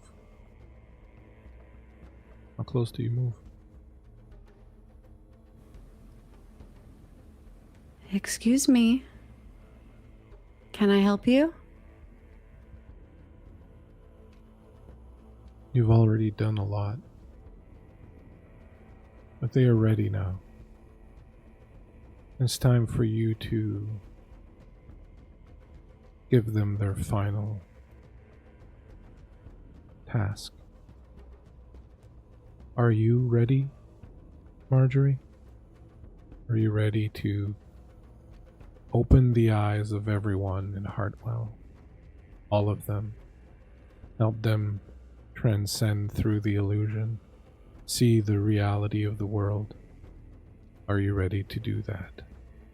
For every last living citizen in Hartwell.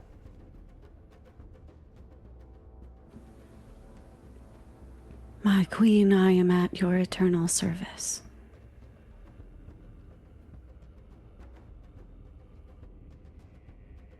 Good. We'll need fire. And on that note, my friend,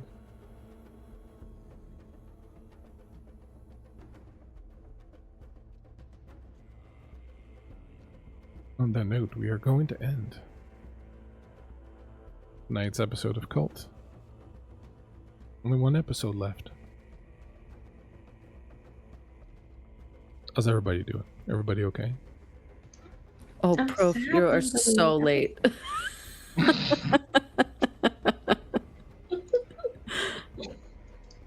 Sorry to leave you on a cliffhanger again, Ava. Ava's given up. Ava's given. I showed them a picture of what Delphine had become. I can't show it here, but Yeah. raw. I had a honestly. totally normal reaction to that image. Sure. The sweaty emojis is totally a normal I reaction. don't know what you're talking about, Blue. That What do you mean? What do you mean? look over there. Where's Bones when you need her? Exactly. This is not my personal type of Eldritch Horror hottie, but I respect it. I support it. You're above all that now. Your divine essence is awoken, Ava. I'm Basically dead died. inside, but also so alive. Literally Delphine right fucking now.